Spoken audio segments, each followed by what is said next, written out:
नमस्ते दोस्तों, कैसे हैं आप सब। स्वागत है आपका मेरे चैनल LSF फिल्म्स पर। और आज की ये वीडियो है थोड़ी अलग, थोड़ी पर्सनल और सच कहूँ तो थोड़ी इमोशनल भी, क्योंकि आज हम बात करने जा रहे हैं वॉर 2 की। वो फिल्म जिसका इंतज़ार शायद पूरे साल किया गया, जिसके पीछे सैकड़ों करोड़ रुपए लगे, दो सबसे बड़े इंडस्ट्रीज़ के दो सबसे बड़े सुपरस्टार्स इकट्ठे आए और फिर भी कुछ ऐसा हुआ जिसने पूरे इंडस्ट्री को सोचने पर मजबूर कर दिया।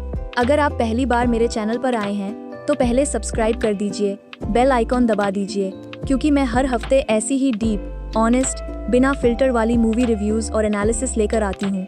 ना मैं आपको सिर्फ स्टोरी सुनाऊंगी, ना मैं आपको बोर करूंगी रेटिंग्स से। मैं बात करूंगी उन चीज़ों की जो असल में मैटर करती हैं, किरदारों की मानसिकता, फिल्म के पीछे की पॉलिटिक्स, वो छिपे हुए मैसेज जो शायद आपने नोटिस भी नहीं किए, और हाँ, वो सारी बिहाइंड द सीन्स बातें जो आपको सच में हैरान कर देंगी। तो अगर आप तैयार हैं एक लंबी, ईमानदार और थोड़ी सी दिलचस्प बातचीत के लिए, तो चलिए शुरू करते हैं। तो सबसे पहले मैं आपको एक बात साफ बता दूं, ये वीडियो पूरी फिल्म दोबारा सुनाने वाली नहीं है। अगर आप सोच रहे हैं कि मैं शुरू से लेकर आखिर तक स्टोरी बताऊंगी, तो सॉरी, वो इस वीडियो में नहीं मिलेगा, क्योंकि ईमानदारी से कहूँ तो आजकल हर चैनल पर वही चीज़ मिल जाती है। फिर वो हुआ, फिर ये हुआ, फिर हीरो आया। मुझे लगता है आप उससे ज़्यादा डिज़र्व करते हैं। इस वीडियो में हम जाएंगे कैरेक्टर के दिमाग के अंदर, उन डिसीजंस के पीछे की वजह ढूंढेंगे, और सबसे ज़रूरी, हम बात करेंगे कि ये फिल्म आपकी रियल ज़िंदगी से किस तरह जुड़ी है। तो अगर आपने अभी तक फिल्म नहीं देखी, थोड़े स्पॉयलर्स ज़रूर आएंगे, पर मैं प्रॉमिस करती हूँ कि पूरी कहानी नहीं बताऊँगी। चलिए अब बहुत क्विक में एक बेसिक सेटअप कर लेते हैं, बस ताकि जो लोग फिल्म नहीं देख पाए हैं वो भी साथ चल सकें। तो वॉर 2 असल में YRF यानी याश राज फिल्म्स के स्पाई यूनिवर्स की छठी फिल्म है, यानी वो यूनिवर्स जिसमें एक था टाइगर, टाइगर जिंदा है, वॉर, पठान, टाइगर 3 जैसी फिल्में आती हैं। ये फिल्म है 2019 वाली वॉर की सीक्वल, और इसमें ऋतिक रोशन वापस आए हैं अपने कबीर धालीवाल वाले किरदार में, वो रॉ एजेंट जो कभी रोगी हो गया था, और उसके सामने खड़ा किया गया है GR NTR को, जिनका ये बॉलीवुड डेब्यू है, एक नए स्पेशल एजेंट विक्रम के रोल में, जिसे भेजा जाता है कबीर को रोकने के लिए। साथ में है कियारा आडवाणी और अनिल कपूर और आशुतोष राणा अपने पुराने वाले कर्नल लुथरा के किरदार में। इतना बहुत है समझने के लिए, बाकी सब हम डिस्कस करेंगे जैसे जैसे आगे बढ़ेंगे। अब यहाँ से मैं आपको ले चलती हूँ उन पलों की तरफ जो मेरे हिसाब से पूरी फिल्म में सबसे ज़्यादा मैटर करते हैं। और ध्यान दीजिए, मैं यहाँ सिर्फ सीन नहीं बता रही, मैं बता रही हूँ वो क्यों इम्पोर्टेंट है और मेरी अपनी ऑनेस्ट ओपिनियन क्या है। तो सबसे पहला मोमेंट, कबीर और विक्रम का वो पहला आमना सामना। ये सीन जब आया थिएटर में, मैंने खुद देखा कि लोग सीट के आगे झुक गए थे, और वजह सिंपल है, ये सिर्फ दो हीरो नहीं मिल रहे थे, ये दो अलग अलग इंडस्ट्रीज़ का, दो अलग अलग एक्टिंग स्कूल का टकराव था। ऋतिक का जो कंट्रोल्ड, स्टाइलिश तरीका है परफॉर्म करने का, और NTR का जो रॉ, हाई एनर्जी, मैसी अंदाज है, दोनों जब स्क्रीन पर साथ आते हैं तो एक अलग तरह की एनर्जी बनती है। पर सच बताऊं, मुझे लगा कि इस सीन को जितना बिल्डअप मिला था उतना पे ऑफ नहीं मिला। ऐसा लगा जैसे फिल्म खुद डर गई अपने ही सबसे बड़े मोमेंट से और उसे जल्दी में निकाल दिया। दूसरा मोमेंट जो मुझे पर्सनली बहुत पसंद आया, वो है कबीर का बैक स्टोरी वाला हिस्सा, जहां हमें उसके बचपन के बारे में पता चलता है। यहाँ पर पहली बार फिल्म एक इंसान जैसी लगती है, स्पाई जैसी नहीं, और ये चीज़ है जो अक्सर मिस हो जाती है। हम एक्शन हीरो को हीरो समझ लेते हैं, पर भूल जाते हैं कि हर हीरो के पीछे एक डरा हुआ बच्चा छिपा होता है। इस फिल्म ने कम से कम कोशिश की उस बच्चे को दिखाने की, भले वो पूरी तरह सफल ना हो पाई हो। तीसरा, वो पूरा इटली वाला सीक्वेंस, वेनिस, लेक कोमो, अमाल्फी कोस्ट में शूट हुआ हिस्सा। विजुअली ये बहुत सुंदर है, मैं मानूंगी, पर यहाँ मेरी दिक्कत ये है कि ये सीक्वेंस सिर्फ दिखने के लिए बनाया गया लगता है, जैसे एक ट्रैवल ब्रोशर हो, स्टोरी का हिस्सा नहीं। और यही चीज़ NDTV की रिव्यूअर राधिका शर्मा ने भी नोट की थी कि फिल्म व्यूअर्स को कम से कम 10 देशों की सैर करा देती है, जिनमें कम से कम 6 देशों के हिस्से पोस्ट क्रेडिट सीन में ठूंस दिए गए हैं। तो बेसिकली फिल्म ग्लोबल दिखने की इतनी कोशिश करती है कि वो अपनी ज़मीन ही खो देती है। विकिपीडिया चौथा मोमेंट, वो काव्या यानी कियारा आडवाणी वाला ट्रैक। अब यहाँ मैं थोड़ी इमोशनल हो जाती हूँ, क्योंकि ये बात मुझे एक औरत होने के नाते बहुत खलती है। एक ऐसी एक्ट्रेस जिसकी एक्टिंग रेंज हमने पहले भी देखी है, उसे सिर्फ आई कैंडी बनाकर रख दिया गया। एक ऐसा किरदार जिसका ना ठीक से मोटिवेशन दिखाया गया, ना उसका आर्क पूरा हुआ। मल्टीपल क्रिटिक्स ने भी यही कहा। बॉलीवुड हंगामा की रिव्यू में साफ लिखा गया कि उसका रोल अंडररिटन और भूलने लायक था। 5वां, क्लाइमैक्स वाला हिस्सा, जो दिसंबर 2024 में मुंबई के फिल्म सिटी और YRF स्टूडियोज में शूट हुआ था और जिसकी कोरियोग्राफी 5 अलग-अलग एक्शन डायरेक्टर्स ने मिलकर की। एनएल अरासू, स्पाइरो रजातोस, क्रेग मैक्रे, सेयोंग ओ और सुनील रोड्रिगेज। सोचिए, 5 लोग सिर्फ क्लाइमैक्स के एक्शन पर काम कर रहे थे। ये अपने आप में बताता है कि YRF ने इस फिल्म पर कितना पैसा और मेहनत झोंकी थी। पर यहीं पर मेरा एक सवाल है आपसे, क्या ज्यादा लोग लगाने से क्वालिटी अपने आप बढ़ जाती है? मेरे हिसाब से नहीं, और इस फिल्म ने वो साबित भी किया। छठा मोमेंट, और ये शायद सबसे ज्यादा डिस्कस हुआ, वो डांस सीक्वेंस जनाब आली, जिसमें 500 से ज्यादा बैकग्राउंड डांसर्स शामिल थे। ये गाना मार्च 2025 में शूट होना था, पर टल गया क्योंकि ऋतिक को रिहर्सल के दौरान पैर में चोट लग गई थी और आखिरकार जुलाई 2025 के पहले हफ्ते में इसे शूट किया गया, यानी रिलीज से बस कुछ ही हफ्ते पहले। सोचिए, ये कितना रिस्की डिसीजन था, एक इतने बड़े स्केल के गाने को आखिरी मौके पर शूट करना और फिर उसे थिएटर रिलीज से पहले पूरी तरह एडिट, VFX और पॉलिश करना। ये प्रोडक्शन टीम के लिए एक नाइटमेयर जैसा होगा, और शायद यही वजह भी है कि फिल्म के बाकी हिस्सों में हमें वो पॉलिश नहीं मिली जो मिलनी चाहिए थी। 7वां, वो जो क्लाइमैक्स के बाद वाला भावनात्मक सीन है, कर्नल लुथरा और कबीर के बीच। यहाँ आशुतोष राणा ने अपने अनुभव का पूरा फायदा उठाया है। एक सीनियर एक्टर जो सिर्फ आंखों से पूरी सीन उठा ले जाता है, ईमानदारी से। इस पूरी फिल्म में अगर कोई एक मोमेंट है जिसने मुझे सच में छुआ तो वो यही था। और 8वां आखिरी की मोमेंट जो मैं मेंशन करना चाहूँगी वो है पोस्ट क्रेडिट सीन। अब मैं इसका डिटेल नहीं बताऊंगी क्योंकि वो पूरी तरह स्पॉइलर होगा, पर बस इतना कहूँगी, ये सीन बताता है कि YRF अभी भी इस यूनिवर्स को बंद नहीं करना चाहती। भले वॉर 2 फ्लॉप हुई हो, पर ये यूनिवर्स आगे बढ़ेगा। और ये अपने आप में एक दिलचस्प बिजनेस डिसीजन है जिस पर हम थोड़ी देर में और बात करेंगे। तो चलिए अब हम जरा गहराई में जाते हैं और बात करते हैं कैरेक्टर साइकोलॉजी की। और यहाँ मैं आपसे कहूँगी, थोड़ा ध्यान से सुनिए, क्योंकि यही वो हिस्सा है जो असली फिल्म को समझने में मदद करता है। कबीर धालीवाल का किरदार, अगर आप गौर करें तो एक ऐसे इंसान का किरदार है जो हमेशा 2 पहचानों के बीच फंसा हुआ है। एक तरफ वो देश के लिए जान देने वाला एजेंट है, दूसरी तरफ वो एक ऐसा इंसान है जिसे सिस्टम ने बार बार इस्तेमाल किया, धोखा दिया और अकेला छोड़ दिया। पिछली फिल्म में भी हमने देखा था कि कबीर रोगी हो गया था, पर सोचिए जरा, रोगी होना असल में क्या मतलब रखता है? क्या वाकई वो बुरा इंसान बन गया था, या सिस्टम ने उसे उस हद तक धकेल दिया कि उसके पास कोई और रास्ता नहीं बचा? यही वो सवाल है जो वॉर 2 उठाने की कोशिश करती है, भले पूरी तरह जवाब ना दे पाए। अब इस फिल्म में कबीर एक फ्रीलांस मर्सिनरी के तौर पर दिखाया गया है जो अलग अलग इंटरनेशनल क्लाइंट्स के लिए काम कर रहा है। ये अपने आप में बहुत इंटरेस्टिंग एंगल है, क्योंकि एक ऐसा इंसान जो कभी देश के लिए जीता मरता था, अब सिर्फ पैसे के लिए काम कर रहा है। पर फिल्म धीरे धीरे रिवील करती है कि ये सब सिर्फ एक कवर है। असल में कबीर को 2 साल पहले कर्नल लुथरा ने ही सीक्रेटली एक मिशन पर भेजा था ताकि वो काली कार्टेल जैसे खतरनाक संगठन में घुस सके।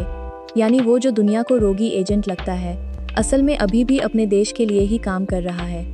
अब यहाँ पर मेरी पर्सनल ऑब्जर्वेशन है, ये जो डबल एजेंट जो असल में देशभक्त है वाला ट्रोप, ये YRF की हर फिल्म में रिपीट होता रहा है। पठान में भी, टाइगर सीरीज में भी और अब वॉर में भी। और इस रेपिटेशन की वजह से ऑनेस्टली अब ये ट्विस्ट पहले जैसा शॉकिंग नहीं लगता। हमें पता ही होता है कि रोगी एजेंट कभी सच में रोगी नहीं होता। तो ये राइटर्स के लिए एक ट्रिकी जगह है, वो अपने ही बनाए फॉर्मूले में फंस गए हैं। फिर जो सबसे दर्दनाक मोमेंट है कबीर के आर्क में, वो है जब लुथरा खुद उसे मजबूर करता है कि वो उसे मार दे। यानी वो सीन जहाँ कबीर को अपने ही मेंटर, अपने ही पिता जैसे इंसान पर हाथ उठाना पड़ता है। और यहाँ जो इमोशनल कॉन्फ्लिक्ट दिखाया गया है वो जेन्युइनली अच्छा लिखा गया है। सोचिए जरा, आपको वो काम करना पड़े जो आपके अंदर की हर चीज को तोड़ दे, बस इसलिए क्योंकि मिशन इससे बड़ा है। यही है वो असली त्रासदी जो एक स्पाई की जिंदगी में होती है, और फिल्म ने कम से कम इस एक सीन में उसे सही तरीके से पकड़ा है। अब चलिए बात करते हैं विक्रम यानी NTR के किरदार की। और यहाँ मैं थोड़ी क्रिटिकल होने वाली हूँ, तो बुरा मत मानिएगा। NTR एक बेहतरीन एक्टर हैं। हमने RRR में, देवारा में उनकी रेंज देखी है, पर इस फिल्म में उनका किरदार मुझे बहुत सतही लिखा गया लगा। डेक्कन हेरल्ड की रिव्यू में भी यही बात आई कि उनके किरदार को पुअरली रिटन और डेप्थ से खाली बताया गया। और सच कहूँ, मुझे लगता है ये राइटर्स की गलती है, ना कि NTR की। उन्होंने एक ऐसा किरदार बनाया जो सिर्फ देशभक्त सोल्जर के लेबल पर टिका है। इंडिया फर्स्ट जैसे डायलॉग्स बार बार दोहराए जाते हैं, पर उसके पीछे की साइकोलॉजी कभी एक्सप्लोर नहीं की जाती। हमें कभी नहीं पता चलता कि विक्रम को क्या चीज़ प्रेरित करती है, उसका डर क्या है, उसकी कमजोरी क्या है।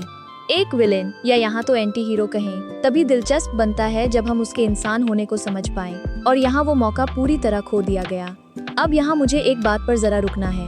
क्या आपने नोटिस किया कि इस फिल्म में विक्रम को हमेशा सिस्टम का आदमी दिखाया गया है, जबकि कबीर को इंसान जिसने सिस्टम को चैलेंज किया। ये एक बहुत पुराना नैरेटिव पैटर्न है भारतीय सिनेमा में। जो कैरेक्टर रूल्स तोड़ता है उसे ज्यादा रोमांटिसाइज किया जाता है, और जो रूल्स फॉलो करता है उसे बोरिंग बना दिया जाता है।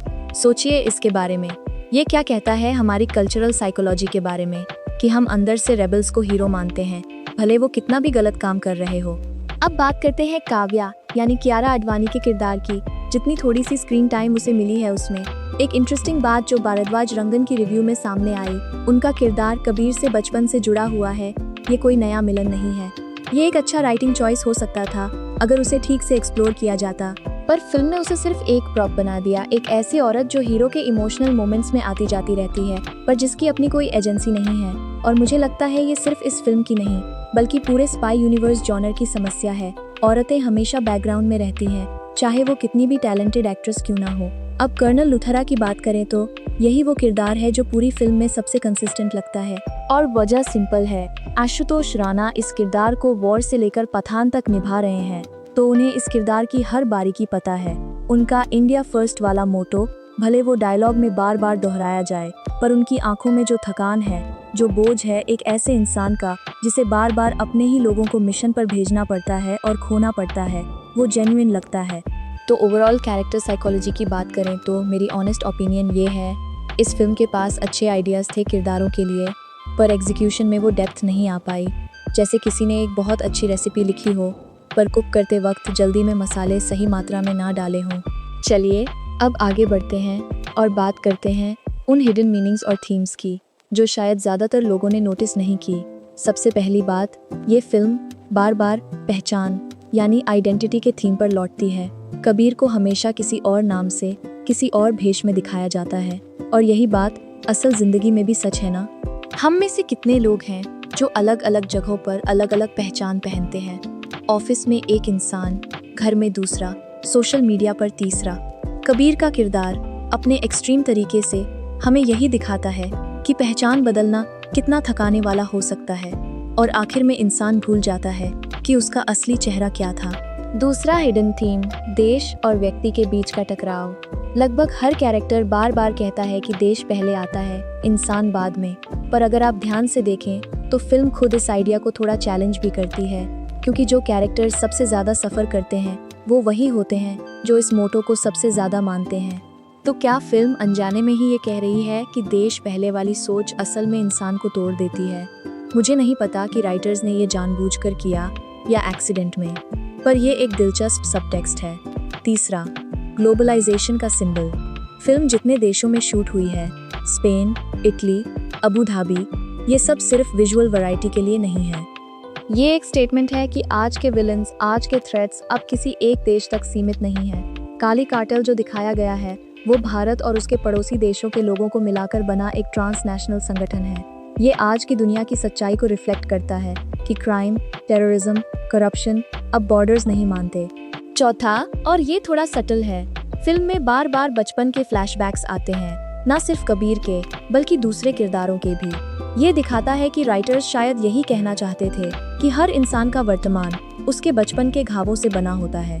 पर अफसोस, ये आइडिया इतनी जल्दी में प्रेजेंट किया गया कि उसका पूरा इमोशनल वेट हमें महसूस नहीं होता। पांचवा हिडन डिटेल जो शायद बहुत कम लोगों ने नोटिस की, फिल्म का टाइटल कार्ड जब दिस इंडिपेंडेंस डे 14 अगस्त के साथ मार्केट किया गया तो उस पर काफ़ी विवाद हुआ था, क्योंकि 14 अगस्त पाकिस्तान का इंडिपेंडेंस डे है। और ये सोचने वाली बात है कि एक फिल्म जो देशभक्ति की कहानी कह रही है, उसकी अपनी मार्केटिंग टीम को ये ध्यान नहीं रहा। मैं यहाँ किसी को ब्लेम नहीं कर रही, पर यह एक ऑनेस्ट मिस्टेक थी जिसने काफ़ी नेटिजन्स को नाराज़ किया। क्या आपने ये डिटेल नोटिस की थी? कमेंट में बताइए मुझे। अब चलिए बात करते हैं उन बातों की जो पर्दे के पीछे हुई, यानी बिहाइंड द सीन्स फैक्ट्स। और ध्यान रखिएगा, मैं यहाँ सिर्फ फैक्ट्स नहीं बता रही, मैं बताऊंगी कि ये फैक्ट्स फिल्म पर असल में क्या असर डालते हैं। तो पहली बात, इस फिल्म की शूटिंग अक्टूबर 2023 में शुरू हुई थी और जुलाई 2025 तक चली। सोचिए, करीब 2 साल की शूटिंग। ये कोई छोटी बात नहीं है। इतने लंबे शेड्यूल का मतलब है कि एक्टर्स के बीच डेट्स मैनेज करना कितना मुश्किल रहा होगा, खासकर जब ऋतिक और एनटीआर दोनों ही अलग अलग बड़ी फिल्मों फाइटर और देवारा में भी बिजी थे। और यही वजह है कि उनके ज्वाइंट सीन्स शूट करने में भी काफ़ी वक्त लगा। रिपोर्ट्स के मुताबिक दोनों एक्टर्स ने अपने शेड्यूल में से करीब 50 से 60 दिन सिर्फ इस फिल्म के लिए निकाले, जिनमें से 30 दिन सिर्फ कॉम्बिनेशन सीन्स के लिए थे। सोचिए, इतने बड़े स्टार्स की डेट्स कोऑर्डिनेट करना कितनी लॉजिस्टिक नाइटमेयर होगी। दूसरी बात, और ये मुझे जेन्युइनली हैरान करती है, फिल्म का बजट लगभग 300 से 400 करोड़ रुपए के बीच था, जो इसे इंडियन सिनेमा की सबसे एक्सपेंसिव फिल्मों में से एक बनाता है। कुछ रिपोर्ट्स तो कहती हैं कि एक्टर्स की सिर्फ फीस मिलाकर 150 करोड़ के आसपास थी, जिसमें एनटीआर को 70 करोड़ फ्लैट फीस मिली, ऋतिक को 50 crore plus profit share, Kiara Advani को 15 करोड़ और डायरेक्टर अयान मुखर्जी को 30 करोड़। अब सोचिए, इतना पैसा सिर्फ फीस में जा रहा है तो actual production, VFX, action choreography के लिए कितना बजट बचता होगा।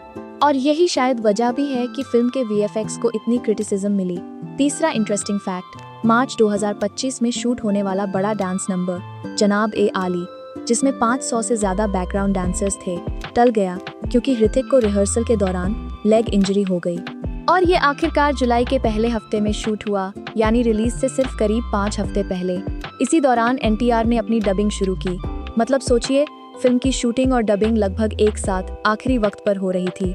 इतनी टाइट टाइमलाइन में पोस्ट प्रोडक्शन, वीएफएक्स, एडिटिंग सब कुछ जल्दी में करना पड़ा होगा। और मेरे हिसाब से यही सबसे बड़ी वजह है कि फिल्म के वीएफएक्स क्वालिटी में इतनी इनकंसिस्टेंसी दिखी। चौथा, शुरुआत में जो टीजर मई 2025 में आया था, वो ऋतिक के जन्मदिन के मौके पर रिलीज किया गया था, पर उसे लो ग्रेड विजुअल्स और प्रोडक्शन क्वालिटी के लिए काफ़ी ट्रोलिंग मिली। कई फैंस ने तो यहाँ तक कहा कि एनटीआर इस रोल के लिए मिसकास्ट लग रहे हैं। ये शुरुआती बैकलैश फिल्म के प्रचार पर एक नेगेटिव शैडो डाल गया, जो आगे भी बना रहा। पांचवा, और ये एक जेन्युइनली कंट्रोवर्शियल मोमेंट था, फिल्म मेकर राम गोपाल वर्मा ने टीजर में कियारा आडवाणी के बिकिनी अपीयरेंस पर एक वल्गर सोशल मीडिया पोस्ट किया था, जिसे व्यापक आलोचना मिली और बाद में उसे डिलीट करना पड़ा। मुझे लगता है ये एक अच्छा उदाहरण है कि कैसे इंडस्ट्री के सीनियर लोग भी कभी कभी बहुत इनसेंसिटिव कमेंट्स कर देते हैं, और सोशल मीडिया की पावर आज इतनी है कि उन्हें अपनी गलती मानकर पोस्ट डिलीट करनी पड़ती है। छठा फैक्ट, वॉर 2 दुनिया की पहली इंडियन फिल्म है जो डोल्बी सिनेमा फॉर्मेट में शोन और ग्रेडेड हुई, और साथ ही ये श्रीलंका में आईमैक्स पर दिखाई जाने वाली पहली इंडियन फिल्म भी बनी, वहाँ के पहले आईमैक्स थिएटर के खुलने के बाद। ये टेक्निकल अचीवमेंट अपने आप में इम्प्रेसिव है, भले फिल्म की कहानी उतनी इम्प्रेसिव ना रही हो। सातवां, इसके डिस्ट्रीब्यूशन राइट्स की बात करें तो तेलुगु स्टेट्स में सितारा एंटरटेनमेंट्स ने 90 करोड़ रुपए में राइट्स खरीदे और तमिलनाडु में थिंक स्टूडियोज ने। सोचिए, सिर्फ एक क्षेत्र के डिस्ट्रीब्यूशन राइट्स के लिए 90 करोड़। ये दिखाता है कि एनटीआर के इन्वॉल्वमेंट की वजह से फिल्म को लेकर साउथ में कितनी एक्सपेक्टेशंस थीं। आठवां, फिल्म की क्लाइमैक्स दिसंबर 2024 में शूट हुई थी, यानी रिलीज से करीब 8 महीने पहले, पर वो डांस नंबर जुलाई 2025 में शूट हुआ। यानी फिल्म के अलग अलग हिस्से बहुत अलग अलग समय पर तैयार हुए और उन्हें आखिर में एक साथ जोड़ना अपने आप में एक एडिटिंग चैलेंज रहा होगा। यही वजह हो सकती है कि कुछ क्रिटिक्स ने कहा कि फिल्म की एडिटिंग ड्रैगिंग फील होती है, क्योंकि अलग समय पर शूट हुए हिस्सों को एक साथ जोड़ना कभी कभी फ्लो तोड़ देता है। और आखिरी, शायद सबसे हार्ट ब्रेकिंग फैक्ट, वॉर 2 अब तक YRF स्पाई यूनिवर्स की सबसे कम प्रॉफिटेबल फिल्म बन गई है और इस यूनिवर्स की पहली कमर्शियल फेलियर। सोचिए, 6 फिल्मों के बाद पहली बार ऐसा हुआ।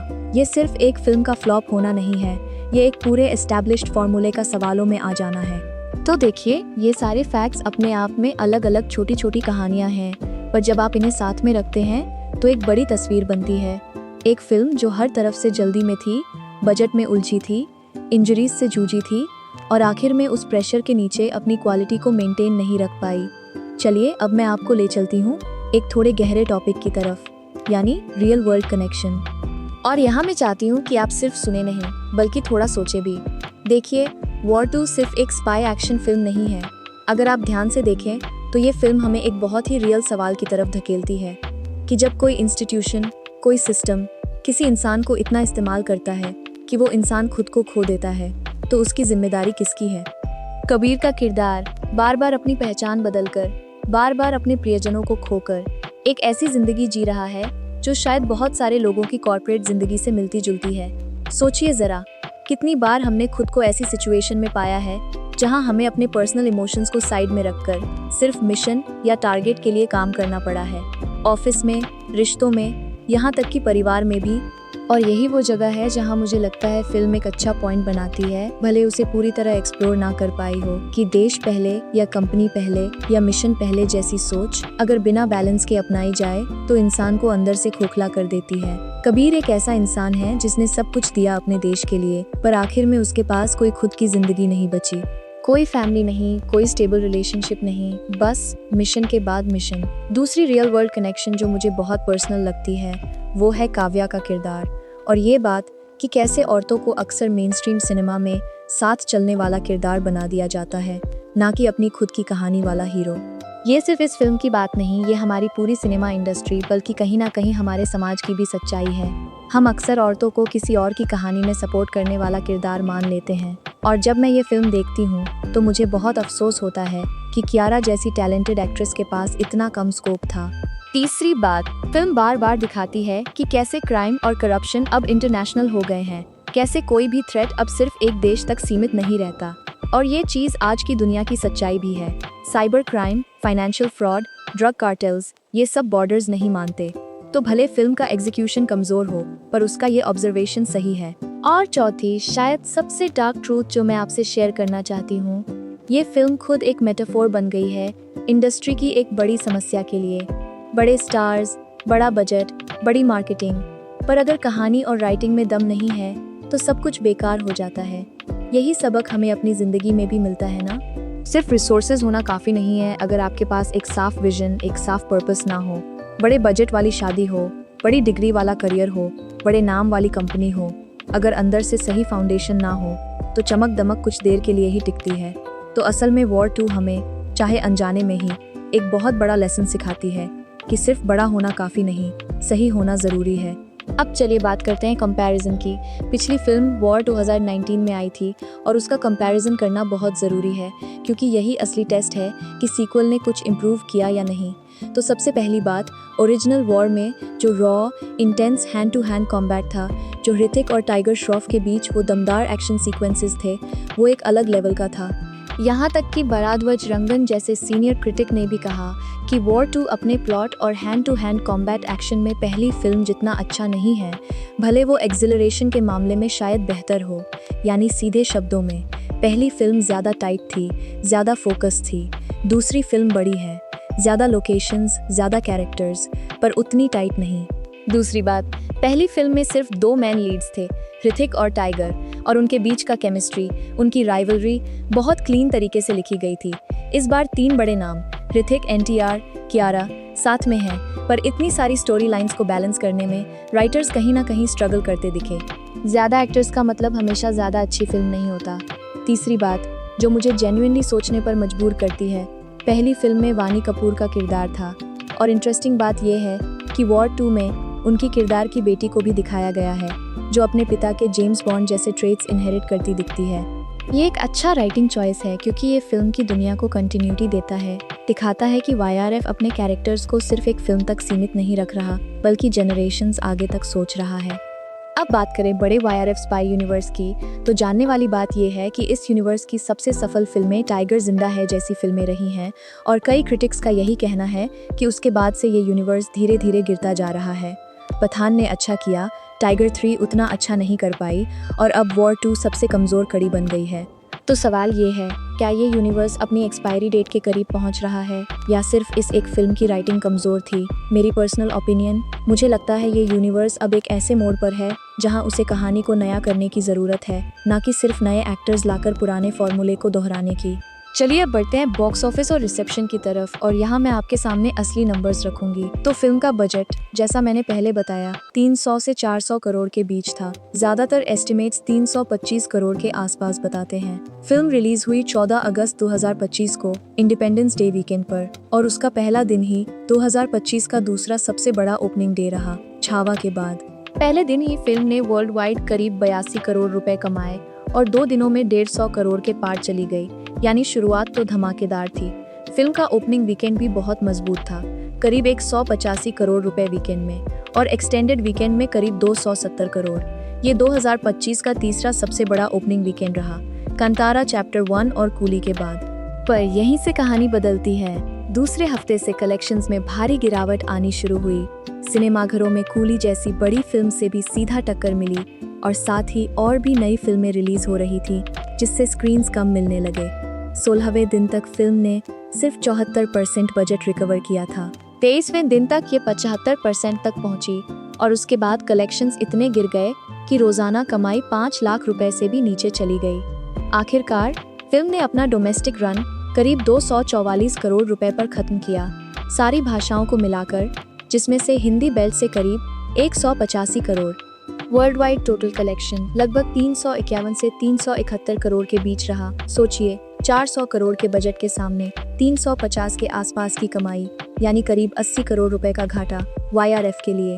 अब यहाँ इंटरेस्टिंग बात यह है, फिल्म वर्ल्ड वाइड 2025 की तीसरी सबसे बड़ी बॉलीवुड ग्रॉसर बनी, छावा और सैयारा के बाद। यानी कलेक्शंस के हिसाब से फिल्म बुरी नहीं रही, पर बजट के हिसाब से ये एक कमर्शियल फेलियर मानी गई। ये फर्क समझना बहुत जरूरी है। एक फिल्म बहुत पैसा कमा सकती है, पर फिर भी फ्लॉप कहलाई जा सकती है अगर उसका बजट उससे भी ज्यादा हो।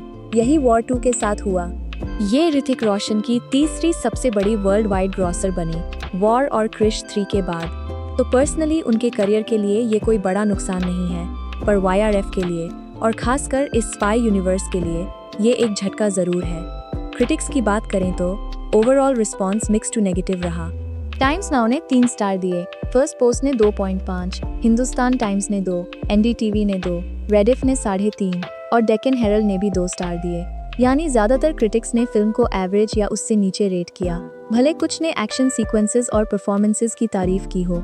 तो सोचिए जरा, हिट्स और स्टार्स की इतनी बड़ी फिल्म, इतना बड़ा बजट, इतनी बड़ी एक्सपेक्टेशंस, और फिर भी क्रिटिक्स और ऑडियंस दोनों की तरफ से मिक्स्ड रिस्पॉन्स। ये अपने आप में एक बड़ा वेकअप कॉल है इंडस्ट्री के लिए।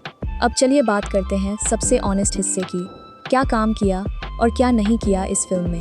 सबसे पहले बात करते हैं उन चीज़ों की जो जेन्युइनली अच्छी रहीं। पहला, एक्शन सीक्वेंसेस। मैं मानूंगी विजुअल स्केल के मामले में फिल्म इम्प्रेसिव है, चाहे वो एरियल सीक्वेंसेस हो, या 40 मैन एक्शन सीक्वेंस जो अंधेरी में शूट हुआ, या फिर वो स्पीड बोट वाला क्लाइमैक्स सीन जो एक क्रिटिक ने GTA ऑनलाइन जैसा बताया। इन सीन्स में स्केल और क्राफ्ट दिखता है। दूसरा, ऋतिक रोशन की परफॉर्मेंस। भले स्क्रिप्ट कमजोर हो, पर ऋतिक अपनी करिश्मा और स्क्रीन प्रेजेंस से बहुत कुछ कैरी करते हैं। तीसरा, सिनेमेटोग्राफी और प्रोडक्शन डिजाइन। कई क्रिटिक्स ने इसकी तारीफ की, और सच में फिल्म विजुअली बहुत रिच दिखती है। चौथा, बैकग्राउंड म्यूजिक, जिसे कई लोगों ने माइंड ब्लोइंग कहा। अब बात करते हैं क्या नहीं चला। सबसे बड़ी प्रॉब्लम, स्क्रीन प्ले। लगभग हर क्रिटिक ने यही बात कही कि स्टोरी जेनेरिक है और डायलॉग्स में पंच की कमी है। दूसरी बड़ी प्रॉब्लम, पेसिंग। फिल्म ऑलमोस्ट 3 घंटे की है और सेकेंड हाफ में वो ड्रैग करती है, रिपीटेटिव एक्शन सीक्वेंसेस के साथ। तीसरा, VFX। कई जगहों पर, खासकर उस बिकिनी सीन में जो क्रिटिसिज्म का शिकार बनी, VFX की क्वालिटी कमजोर दिखी। चौथा, कैरेक्टर डेवलपमेंट, खासकर NTR और कियारा के किरदारों में, जहां डेप्थ की कमी साफ झलकती है। और पांचवा, शायद सबसे बड़ी बात, अयान मुखर्जी की खुद की डायरेक्टोरियल आइडेंटिटी इस फिल्म में गायब लगती है।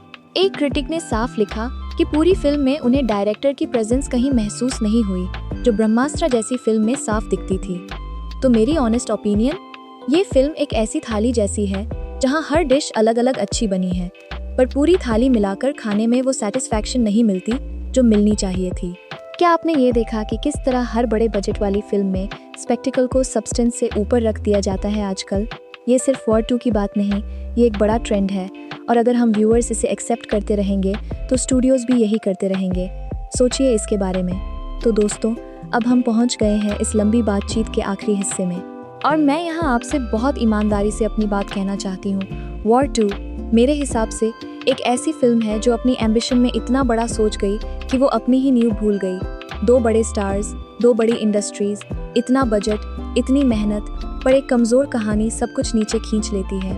और यही सबसे बड़ा सबक है इस फिल्म से, ना सिर्फ फिल्म मेकर्स के लिए बल्कि हम सब के लिए भी, कि सिर्फ रिसोर्सेज होना काफ़ी नहीं है, फाउंडेशन सही होनी चाहिए, पर साथ ही मैं ये भी कहूँगी कि पूरी तरह फिल्म को खारिज करना भी गलत होगा। इसमें कुछ मोमेंट्स जेन्युइनली अच्छे हैं, कुछ परफॉर्मेंसेस दिल छू जाती हैं और विजुअल क्राफ्ट की तारीफ बनती है। तो अगर आप एक पॉपकॉर्न बड़े स्केल वाली मसाला एंटरटेनमेंट चाहते हैं बिना बहुत ज़्यादा एक्सपेक्टेशंस के, तो शायद ये फिल्म आपको एंटरटेन कर दे। पर अगर आप एक tight well written spy thriller चाहते हैं जैसी पहली वॉर थी, तो शायद आप डिसअपॉइंटेड रह जाएंगे। अब मैं आपसे जानना चाहती हूँ, आपने वॉर 2 देखी? आपको क्या लगा? क्या ये फिल्म डिज़र्व करती थी इतनी क्रिटिसिज्म, या आपको लगता है लोग ज़रूरत से ज़्यादा हार्श थे? और सबसे बड़ी बात, आपको इस पूरे YRF स्पाई यूनिवर्स का फ्यूचर कैसा दिखता है? क्या इसे नए डायरेक्शंस में जाना चाहिए या बस कहानी को बेहतर लिखना चाहिए? कमेंट सेक्शन में ज़रूर बताइए। मैं हर कमेंट पढ़ती हूँ और सच में आपकी ओपिनियंस जानना चाहती हूँ। चलिए, मैं थोड़ा और गहराई में जाना चाहती हूँ, क्योंकि सच कहूँ तो अभी हमने सिर्फ सतह को छुआ है। कुछ बातें हैं जो मैं आपसे शेयर करना भूल गई, और वो बातें असल में इस फिल्म को समझने के लिए बहुत ज़रूरी हैं। तो चलिए वापस लौटते हैं और थोड़ा और डीप डाइव करते हैं। सबसे पहले मैं एक और की मोमेंट के बारे में बात करना चाहती हूँ जो मैंने पहले स्किप कर दिया था। वो है जब कबीर को पता चलता है कि काली कार्टेल असल में क्या प्लान कर रहा है। ये सीन देखने में एक साधारण एक्सपोजिशन सीन लगता है, पर अगर आप ध्यान से सुने डायलॉग डिलीवरी तो आपको पता चलेगा कि राइटर्स ने इस सीन में एक सटल वार्निंग छिपाई है कि आज के दुश्मन अब बंदूक और बम से नहीं लड़ते, बल्कि सिस्टम में घुसकर इंस्टीट्यूशंस को अंदर से खोखला करके जीतते हैं। ये एक जेन्युइनली रेलेवेंट और आज की दुनिया से जुड़ा हुआ आइडिया है। पर अफसोस, फिल्म इस आइडिया को सिर्फ 1-2 डायलॉग्स में निपटा देती है, जबकि इसे पूरी फिल्म का कोर थीम बनाया जा सकता था।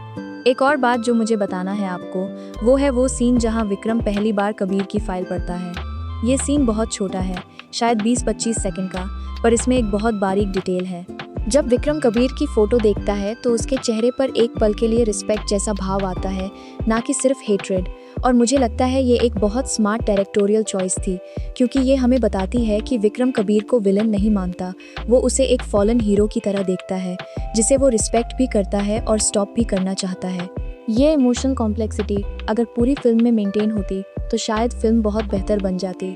अब मैं चाहती हूँ कि हम कैरेक्टर साइकोलॉजी को और गहराई से एक्सप्लोर करें, क्योंकि यही वो हिस्सा है जो एक फिल्म को सिर्फ एंटरटेनमेंट से आगे ले जाकर कुछ मीनिंगफुल बनाता है। तो कबीर के किरदार को थोड़ा और अनपैक करते हैं। अगर आप गौर करें तो कबीर एक क्लासिक केस है जिसे साइकोलॉजी में हाइपर विजिलेंस कहा जाता है, यानी एक ऐसी मेंटल स्टेट जहां इंसान हमेशा खतरे के लिए अलर्ट रहता है, कभी रिलैक्स नहीं कर पाता, कभी किसी पर पूरी तरह भरोसा नहीं कर पाता। और ये कोई अचानक आई हुई चीज़ नहीं है, यह सालों की ट्रॉमा का नतीजा है। सोचिए, एक इंसान जो सालों से अपनी असली पहचान छिपा रहा है, जिसने अपने करीबी लोगों को धोखा दिया है सिर्फ मिशन को पूरा करने के लिए, वो कभी नॉर्मल रिश्ते नहीं बना सकता। और यही वजह है कि काव्या के साथ उसका रिश्ता भी हमेशा एक डिस्टेंस के साथ दिखाया गया है। वो उसे प्यार करता है, पर पूरी तरह खुलकर नहीं, क्योंकि उसे डर है कि अगर वो पूरी तरह खुल गया तो वो फिर से किसी को खो देगा। ये असल में एक बहुत रिलेटेबल साइकोलॉजिकल पैटर्न है। अगर आप गौर करें अपनी खुद की ज़िंदगी में, कितने लोग हैं जो बचपन में ट्रॉमा से गुजरे हैं और बड़े होकर रिश्तों में पूरी तरह इमोशनली अवेलेबल नहीं हो पाते। ये पैटर्न थेरेपी में बहुत कॉमन है और फिल्म ने इसे एक एक्सट्रीम ड्रामेटाइज्ड वर्जन में दिखाया है कबीर के किरदार के ज़रिए। अब बात करते हैं विक्रम की साइकोलॉजी की थोड़ा और डिटेल में। मैंने पहले कहा कि उसका किरदार शैलो लिखा गया है, पर चलिए फिर भी उसे थोड़ा अनपैक करते हैं। विक्रम एक ऐसा इंसान है जिसने अपनी पूरी आइडेंटिटी को अपने ड्यूटी से जोड़ रखा है। उसके लिए मिशन सफल होना ही उसकी सेल्फ वर्थ तय करता है। ये एक ऐसी माइंडसेट है जो बहुत सारे हाई अचीवर्स में देखी जाती है। वो लोग जो अपनी वैल्यू सिर्फ अपनी अचीवमेंट से मेजर करते हैं, ना कि अपने असली इंसान होने से। और यही वजह है कि जब मिशन उसकी सोच के मुताबिक नहीं चलता तो वो पूरी तरह अनरेवल हो जाता है, क्योंकि उसकी पूरी सेल्फ वर्थ उस मिशन में टंगी हुई है। सोचिए ज़रा, क्या आपने कभी किसी को ऐसा देखा है या खुद ऐसा महसूस किया है जहां आपकी पूरी वैल्यू आपके काम में, आपके अचीवमेंट्स में सिमट गई हो? ये बहुत डेंजरस मेंटल स्पेस है और मुझे लगता है विक्रम का किरदार भले अंडर डेवलप्ड हो, इस आइडिया को टच करता है। अब एक और गहरी बात, फिल्म में जो कबीर की माँ का जो थोड़ा सा रेफरेंस आता है वो बहुत ब्रीफ है, पर मुझे लगता है इसका बहुत बड़ा मतलब है। एक स्पाई की जिंदगी में सबसे बड़ी त्रासदी यही होती है कि उसे अपने ही परिवार से दूर रहना पड़ता है, उन्हें सच नहीं बता सकता कि वो क्या करता है। और यही आइसोलेशन, यही लोनलीनेस है जो असल स्पाई कैरेक्टर्स को इतना ट्रैजिक बनाती है। हम उन्हें कूल, स्टाइलिश एक्शन हीरोज के रूप में देखते हैं, पर असल में वो लोग सबसे लोनली इंसान होते हैं जो हमें फिक्शन में मिलते हैं। चलिए अब मैं आपको ले चलती हूँ और गहरे हिडन मीनिंग्स की तरफ, क्योंकि अभी भी कुछ बातें बाकी हैं जो डिस्कस करनी ज़रूरी है। एक बहुत इंटरेस्टिंग विजुअल पैटर्न जो मैंने नोटिस किया, फिल्म में बार बार मिरर्स और रिफ्लेक्शंस का इस्तेमाल किया गया है, खासकर जब कबीर अपनी अलग अलग पहचानों के बीच ट्रांजिशन करता है। ये एक क्लासिक सिनेमैटिक टेक्निक है जो डायरेक्टर्स इस्तेमाल करते हैं जब वो दिखाना चाहते हैं कि कैरेक्टर खुद अपनी आइडेंटिटी को लेकर कंफ्यूज्ड है। हर बार जब कबीर मिरर के सामने आता है, वो असल में हमसे पूछ रहा होता है, मैं असल में कौन हूँ। ये एक बहुत पोएटिक टच है, भले फिल्म का बाकी हिस्सा इतना पोएटिक ना हो। दूसरा, रंगों का इस्तेमाल। अगर आप ध्यान दें, कबीर से जुड़े ज़्यादातर सीन्स में डार्क म्यूटेड टोन्स इस्तेमाल हुए हैं, ब्लैक, ग्रे, डार्क ब्लू, जबकि विक्रम से जुड़े सीन्स में वार्मर टोन्स हैं, गोल्डन, ऑरेंज, रेड। ये एक बहुत कैलकुलेटेड चॉइस है सिनेमेटोग्राफी में। डार्क टोन्स सबकॉन्शियसली हमें बताते हैं कि कबीर शैडो वाली दुनिया में रहता है, जबकि वार्म टोन्स विक्रम को लाइट वाली दुनिया से जोड़ते हैं। ये एक classic light versus dark visual metaphor है जो शायद ज़्यादातर ऑडियंस ने कॉन्शियसली नोटिस नहीं किया, पर सबकॉन्शियसली ज़रूर फील किया होगा। तीसरा हिडन लेयर, नाम कबीर धालीवाल। कबीर नाम अपने आप में एक बहुत गहरा रेफरेंस है, क्योंकि संत कबीर एक ऐसे कवि संत थे जो हमेशा सोसाइटी के रूल्स और डॉगमा को चैलेंज करते थे, जो हिंदू और मुस्लिम दोनों पहचानों से ऊपर उठकर बात करते थे। और अगर आप सोचें तो फिल्म का कबीर भी वैसा ही है, एक ऐसा इंसान जो किसी एक फिक्स्ड आइडेंटिटी में फिट नहीं होता, जो हमेशा रूल्स तोड़ता है, जो हर संस्था से ऊपर अपनी खुद की समझ को रखता है। मुझे नहीं पता कि राइटर्स ने ये नाम जानबूझकर चुना या कोइंसिडेंस था, पर ये एक बहुत दिलचस्प पैरेलल है। चौथा, और ये मुझे बहुत सोचने पर मजबूर करता है, इस फिल्म में लॉयल्टी को लगातार टेस्ट किया जाता है। हर कैरेक्टर किसी न किसी मोमेंट पर अपनी लॉयल्टी प्रूव करने के लिए मजबूर होता है, देश के लिए, अपने मेंटर के लिए, अपने प्यार के लिए। और इंटरेस्टिंग बात यह है कि फिल्म कभी क्लीन जवाब नहीं देती कि सही लॉयल्टी क्या होती है। क्या देश के लिए अपने प्रियजनों को खोना सही है? क्या मेंटर के आदेश पर बिना सवाल किए चलना सही है? फिल्म ये सवाल उठाती है पर पूरी तरह जवाब नहीं देती, और शायद यही सबसे ऑनेस्ट चीज है जो फिल्म करती है, क्योंकि असल जिंदगी में भी इन सवालों के क्लीन जवाब नहीं होते। अब चलिए फिर से लौटते हैं बिहाइंड द सीन्स की दुनिया में, क्योंकि अभी भी कुछ बहुत इंटरेस्टिंग फैक्ट्स बाकी हैं। एक बात जो मुझे जेन्युइनली फैसिनेट करती है, इस फिल्म की marketing strategy. Hollywood reporter India के एक आर्टिकल में इसका जिक्र आया था कि YRF ने वॉर 2 और सयारा दोनों के प्रमोशन के लिए एक लेस इज मोर वाली प्लेबुक अपनाई थी, यानी ट्रेडिशनल तरीके से हर जगह एक्टर्स को इंटरव्यूज के लिए भेजने के बजाय उन्होंने ज़्यादा क्यूरेटेड, कम पर ज़्यादा इम्पैक्टफुल मार्केटिंग की। ये एक कैलकुलेटेड रिस्क था, क्योंकि पुराने ज़माने में बड़ी फिल्मों का प्रमोशन हमेशा सैचुरेशन लेवल तक किया जाता था। हर शोज़ में एक्टर्स जाते थे, हर चैनल पर इंटरव्यूज़ होते थे। पर अब स्टूडियोज समझ गए हैं कि ऑडियंस का अटेंशन स्पैन बदल गया है, तो कम पर ज़्यादा स्ट्रैटेजिक प्रमोशन ज़्यादा असरदार होता है। इंटरेस्टिंग बात यह है कि यही स्ट्रैटेजी सयारा के लिए बहुत सफल रही, पर वॉर 2 के लिए काम नहीं आई, क्योंकि आखिर में मार्केटिंग स्ट्रैटेजी कितनी भी अच्छी हो, अगर प्रोडक्ट यानी फिल्म खुद कमज़ोर है तो कुछ नहीं बचा पाएगी। दूसरी बात जो मुझे बताना ज़रूरी लगता है, फिल्म की कास्टिंग डायरेक्टर थी शानू शर्मा, जो YRF की ऑलमोस्ट हर बड़ी फिल्म के लिए कास्टिंग करती हैं, और उनका ये डिसीजन कि NTR को कास्ट किया जाए, ये असल में एक बहुत बड़ा स्ट्रेटेजिक मूव था YRF के लिए, क्योंकि इससे उन्हें साउथ इंडियन ऑडियंस तक पहुंच मिलती, जो हिंदी सिनेमा के लिए बहुत क्रूशल मार्केट बन गया है इन दिनों, स्पेशली RRR और पुष्पा जैसी फिल्मों की सफलता के बाद। पर सोचिए ज़रा, क्या सिर्फ एक एक्टर को कास्ट करने से पूरी साउथ इंडियन ऑडियंस का दिल जीता जा सकता है, अगर उसके किरदार को अच्छी तरह लिखा ही ना जाए? यही वो जगह है जहां स्ट्रैटेजी और एग्जीक्यूशन के बीच का गैप साफ दिखता है। तीसरा इंटरेस्टिंग फैक्ट, फिल्म तेलुगु और तमिल में डब्ड वर्जन में भी रिलीज हुई, और NTR ने खुद अपनी डबिंग की, जो जुलाई 2025 में हुई, यानी शूटिंग खत्म होने के लगभग साथ-साथ। ये एक बड़ी बात है, क्योंकि डबिंग में एक्टर की खुद की आवाज़ इस्तेमाल होने से कैरेक्टर को ज़्यादा ऑथेंटिसिटी मिलती है दूसरी आवाज़ के डब होने के मुकाबले। चौथा फैक्ट जो मुझे बताना है, फिल्म नेटफ्लिक्स पर स्ट्रीमिंग के लिए आई 9 अक्टूबर 2025 से, यानी थिएट्रिकल रिलीज़ के करीब 2 महीने बाद, और फिर स्टार गोल्ड पर प्रीमियर हुई 26 जनवरी 2026 को, यानी रिपब्लिक डे के मौके पर। सोचिए ये कितना स्मार्ट टाइमिंग है। एक पेट्रियोटिक थीम्ड फिल्म को रिपब्लिक डे पर टीवी प्रीमियर के लिए रखा गया, ताकि उसका थीम उस दिन के सेंटिमेंट से मैच हो। ये दिखाता है कि स्टूडियोज़ कितनी केयरफुली अपनी रिलीज स्ट्रैटेजी को प्लान करते हैं।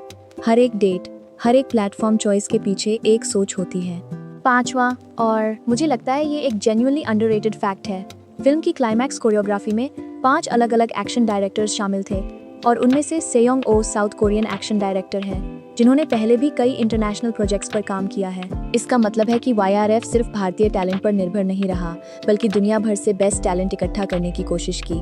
पर फिर भी इतने सारे अलग अलग कोरियोग्राफर्स का मतलब है अलग अलग स्टाइल्स का मिक्स, और कभी कभी ये मिक्स एक कोहेसिव कंसिस्टेंट एक्शन लैंग्वेज बनाने में मुश्किल पैदा करता है। शायद यही वजह है कि क्रिटिक्स ने कहा कि एक्शन कभी जस्ट कॉज जैसा लगता है, कभी टेकन जैसा, और कभी सीधा GTA ऑनलाइन जैसा, यानी अलग अलग वीडियो गेम रेफरेंसेस जो एक कंसिस्टेंट सिनेमैटिक आइडेंटिटी ना बनकर एक बिखरा हुआ एक्सपीरियंस बनाते हैं। छठा, और ये मुझे सच में हैरान करता है, शुरुआत में जो शूटिंग स्केड्यूल प्लान किया गया था उसका पहला हिस्सा स्पेन में 12 दिनों के लिए हुआ, पर उस समय ऋतिक और NTR की जगह उनके स्टंट डबल्स इस्तेमाल हुए, क्योंकि दोनों एक्टर्स अपनी दूसरी फिल्मों फाइटर और देवारा की शूटिंग में बिजी थे।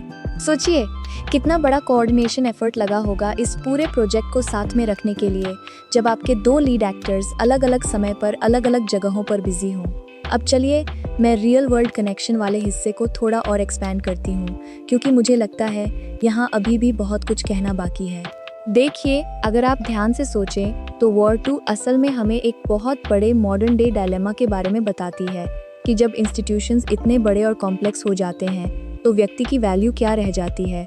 कबीर एक टूल की तरह इस्तेमाल होता है बार बार, और उसकी अपनी इच्छाओं, उसकी अपनी जिंदगी की कोई कीमत नहीं दी जाती। सोचिए, क्या ये सिचुएशन आज की कॉर्पोरेट दुनिया से इतनी अलग है? कितने लोग हैं जो अपनी कंपनी के लिए इतना दे देते हैं कि उनकी पर्सनल लाइफ पूरी तरह खत्म हो जाती है, और फिर जब कंपनी को उनकी ज़रूरत नहीं रहती तो उन्हें आसानी से छोड़ दिया जाता है। एक और बहुत important real world lesson film में बार बार दिखाया गया है कि किस तरह मिस इन्फॉर्मेशन और परसेप्शन रियलिटी से ज्यादा पावरफुल हो सकते हैं। कबीर को दुनिया रोगी एजेंट मानती है, जबकि असल में वो अपने देश के लिए काम कर रहा है। ये बहुत बड़ा पैरेलल है आज की दुनिया से, जहाँ सोशल मीडिया पर नैरेटिव बनना असल ट्रूथ से कहीं ज्यादा पावरफुल हो गया है। कितनी बार हमने देखा है कि किसी इंसान की एक मिसअंडरस्टूड इमेज बन जाती है और फिर उस इमेज को तोड़ना बहुत मुश्किल हो जाता है, चाहे ट्रूथ कुछ भी हो। तीसरा, मैं इस बात पर फिर से जोर देना चाहती हूँ, काव्या के किरदार की अंडरराइटिंग।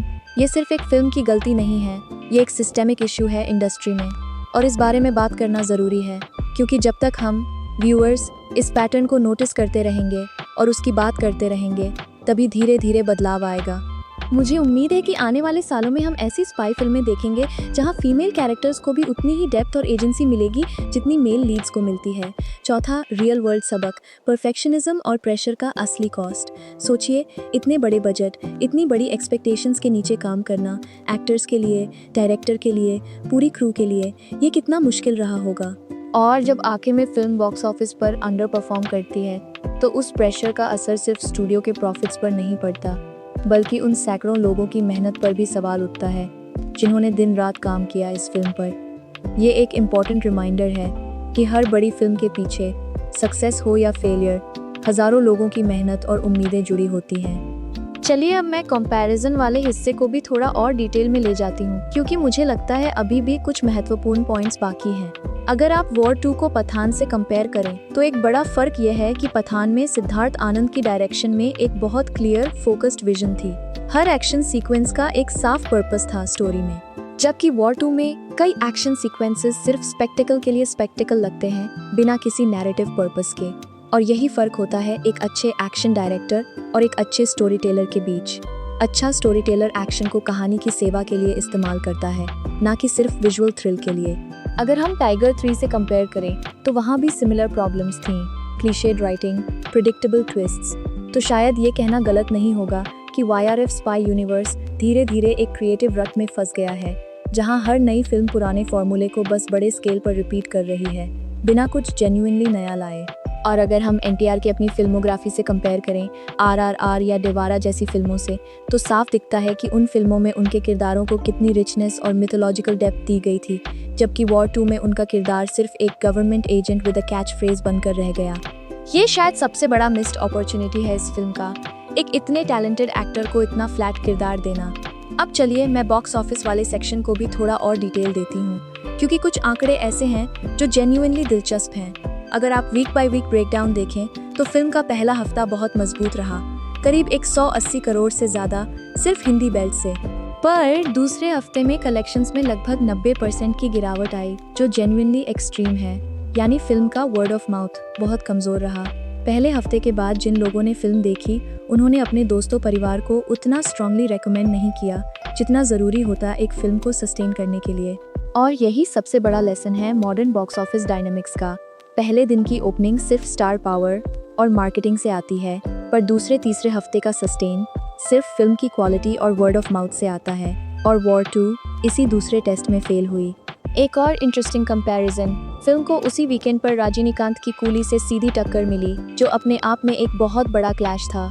दो बड़े इंडस्ट्रीज की दो सबसे बड़ी फिल्में एक ही दिन रिलीज हो रही थीं। और इंटरेस्टिंग बात यह है कि दोनों फिल्मों ने अच्छा किया शुरुआत में, पर कूली ने एक्सटेंडेड वीकेंड में वॉर 2 से भी बेहतर परफॉर्मेंस दिखाई।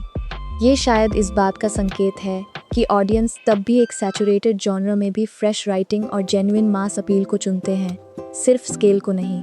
तेलुगु मार्केट की बात करें तो आंध्र प्रदेश और तेलंगाना में डिस्ट्रीब्यूशन राइट्स 90 करोड़ में बिके थे, पर एक्चुअल कलेक्शंस उस उम्मीद के मुताबिक नहीं रहे, जिसका मतलब है कि डिस्ट्रीब्यूटर्स को भी नुकसान हुआ, ना सिर्फ प्रोड्यूसर्स को। ये पूरी चेन, प्रोड्यूसर से डिस्ट्रीब्यूटर से एग्जिबिटर तक, सबको इस फिल्म के अंडर परफॉर्मेंस का असर झेलना पड़ा। अब मैं थोड़ा और गहराई से क्या काम किया क्या नहीं वाले हिस्से में जाना चाहती हूँ, क्योंकि मुझे लगता है कुछ और नुआंस्ड पॉइंट्स हैं जो डिस्कस करने ज़रूरी हैं। एक चीज़ जो मुझे जेन्युइनली पसंद आई, जिसे मैं पहले मेंशन नहीं कर पाई, फिल्म की कॉस्ट्यूम डिज़ाइन। बॉलीवुड हंगामा की रिव्यू में भी इसकी तारीफ हुई थी, और सच में हर कैरेक्टर का वार्डरोब उसकी पर्सनालिटी को अच्छे से रिफ्लेक्ट करता है। कबीर के डार्क टेलर्ड आउटफिट्स उसकी सोफिस्टिकेटेड बट डेंजरस नेचर दिखाते हैं, जबकि विक्रम के ज़्यादा फंक्शनल टैक्टिकल आउटफिट्स उसकी ड्यूटी फर्स्ट मेंटालिटी दिखाते हैं। दूसरी चीज़ जो जेन्युइनली काम करती है, बैकग्राउंड स्कोर। संचित बल्हारा और अंकित बल्हारा ने जो स्कोर बनाया है वो हर एक्शन सीक्वेंस को एलिवेट करता है। भले सीक्वेंस खुद उतना अच्छा ना हो, पर म्यूजिक उसे ज़्यादा इंटेंस बना देता है। पर यहीं पर मेरी एक बड़ी क्रिटिसिज्म है। सॉन्ग्स की बात करें तो आवन जावन जैसे गाने कैची तो हैं, पर फिल्म की नैरेटिव में उनकी ज़रूरत साफ नहीं है। ऐसा लगता है जैसे गाने सिर्फ मार्केटिंग टूल के लिए डाले गए हैं, स्टोरी को आगे बढ़ाने के लिए नहीं। और ये एक बहुत पुरानी बॉलीवुड समस्या है। गाने अच्छे हो सकते हैं इंडिविजुअली, पर अगर वो नैरेटिव से डिस्कनेक्टेड लगें तो वो फिल्म के फ्लो को तोड़ देते हैं। एक और चीज़ जो नहीं चली, डायलॉग राइटिंग। अनुज कुमार की द हिंदू वाली रिव्यू में भी इसका जिक्र आया कि आयन मुखर्जी अपनी ग्रिप नैरेटिव पर खो देते हैं जब वो कई अलग अलग चीज़ों को बैलेंस करने की कोशिश करते हैं, और ये साफ डायलॉग राइटिंग में दिखता है। कई जगह डायलॉग्स बहुत ऑन द नोज हैं, बहुत ज़्यादा एक्सप्लेन करते हैं, जबकि एक अच्छा स्पाई थ्रिलर सटलिटी पर टिका होता है, ना कि हर इमोशन को शब्दों में बता देने पर। तो अगर मैं समराइज करूं इस पूरे काम किया / नहीं किया वाले हिस्से को, तो मेरी ओपिनियन यही है, ये एक ऐसी फिल्म है जिसके इंडिविजुअल एलिमेंट्स में क्राफ्ट दिखता है, पर जब वो सब मिलकर एक पूरी फिल्म बनाते हैं तो उनका कॉम्बिनेशन उतना सेटिस्फाइंग नहीं बन पाता जितना बनना चाहिए था। ये एक बहुत कॉमन प्रॉब्लम है बड़ी बजट वाली फिल्मों में, जब हर डिपार्टमेंट अपने आप में अच्छा काम कर रहा हो, पर कोई एक यूनिफाइड विजन उन्हें साथ में बांध नहीं पाता। तो दोस्तों, मुझे लगता है अब हमने वॉर 2 को हर एंगल से, हर लेयर से डिस्कस कर लिया है। इसके कैरेक्टर्स, इसकी हिडन मीनिंग्स, इसके प्रोडक्शन के पीछे की कहानियाँ, इसका बॉक्स ऑफिस परफॉर्मेंस और इसके स्ट्रेंथ्स और वीकनेसेस। ये फिल्म एक बहुत बड़ा एग्जाम्पल है कि कैसे एम्बिशन, बजट और स्टार पावर अकेले किसी फिल्म को सफल नहीं बना सकते अगर उसकी फाउंडेशन यानी उसकी राइटिंग मजबूत ना हो।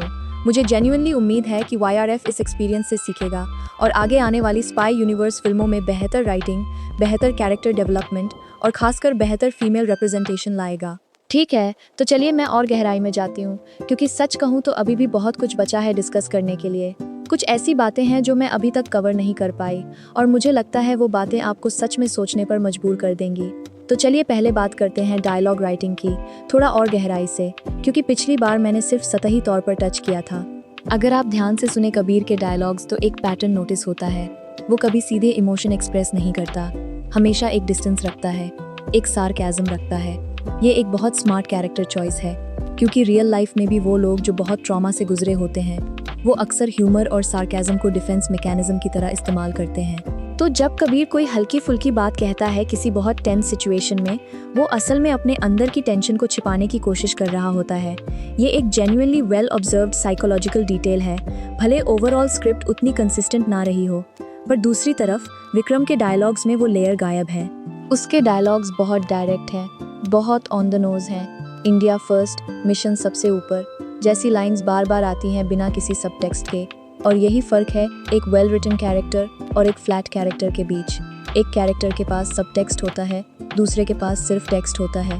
अब मैं आपसे एक बहुत पर्सनल ऑब्जर्वेशन शेयर करना चाहती हूँ। जब मैं ये फिल्म देख रही थी थिएटर में, मैंने अपने आसपास के लोगों को भी ऑब्जर्व किया।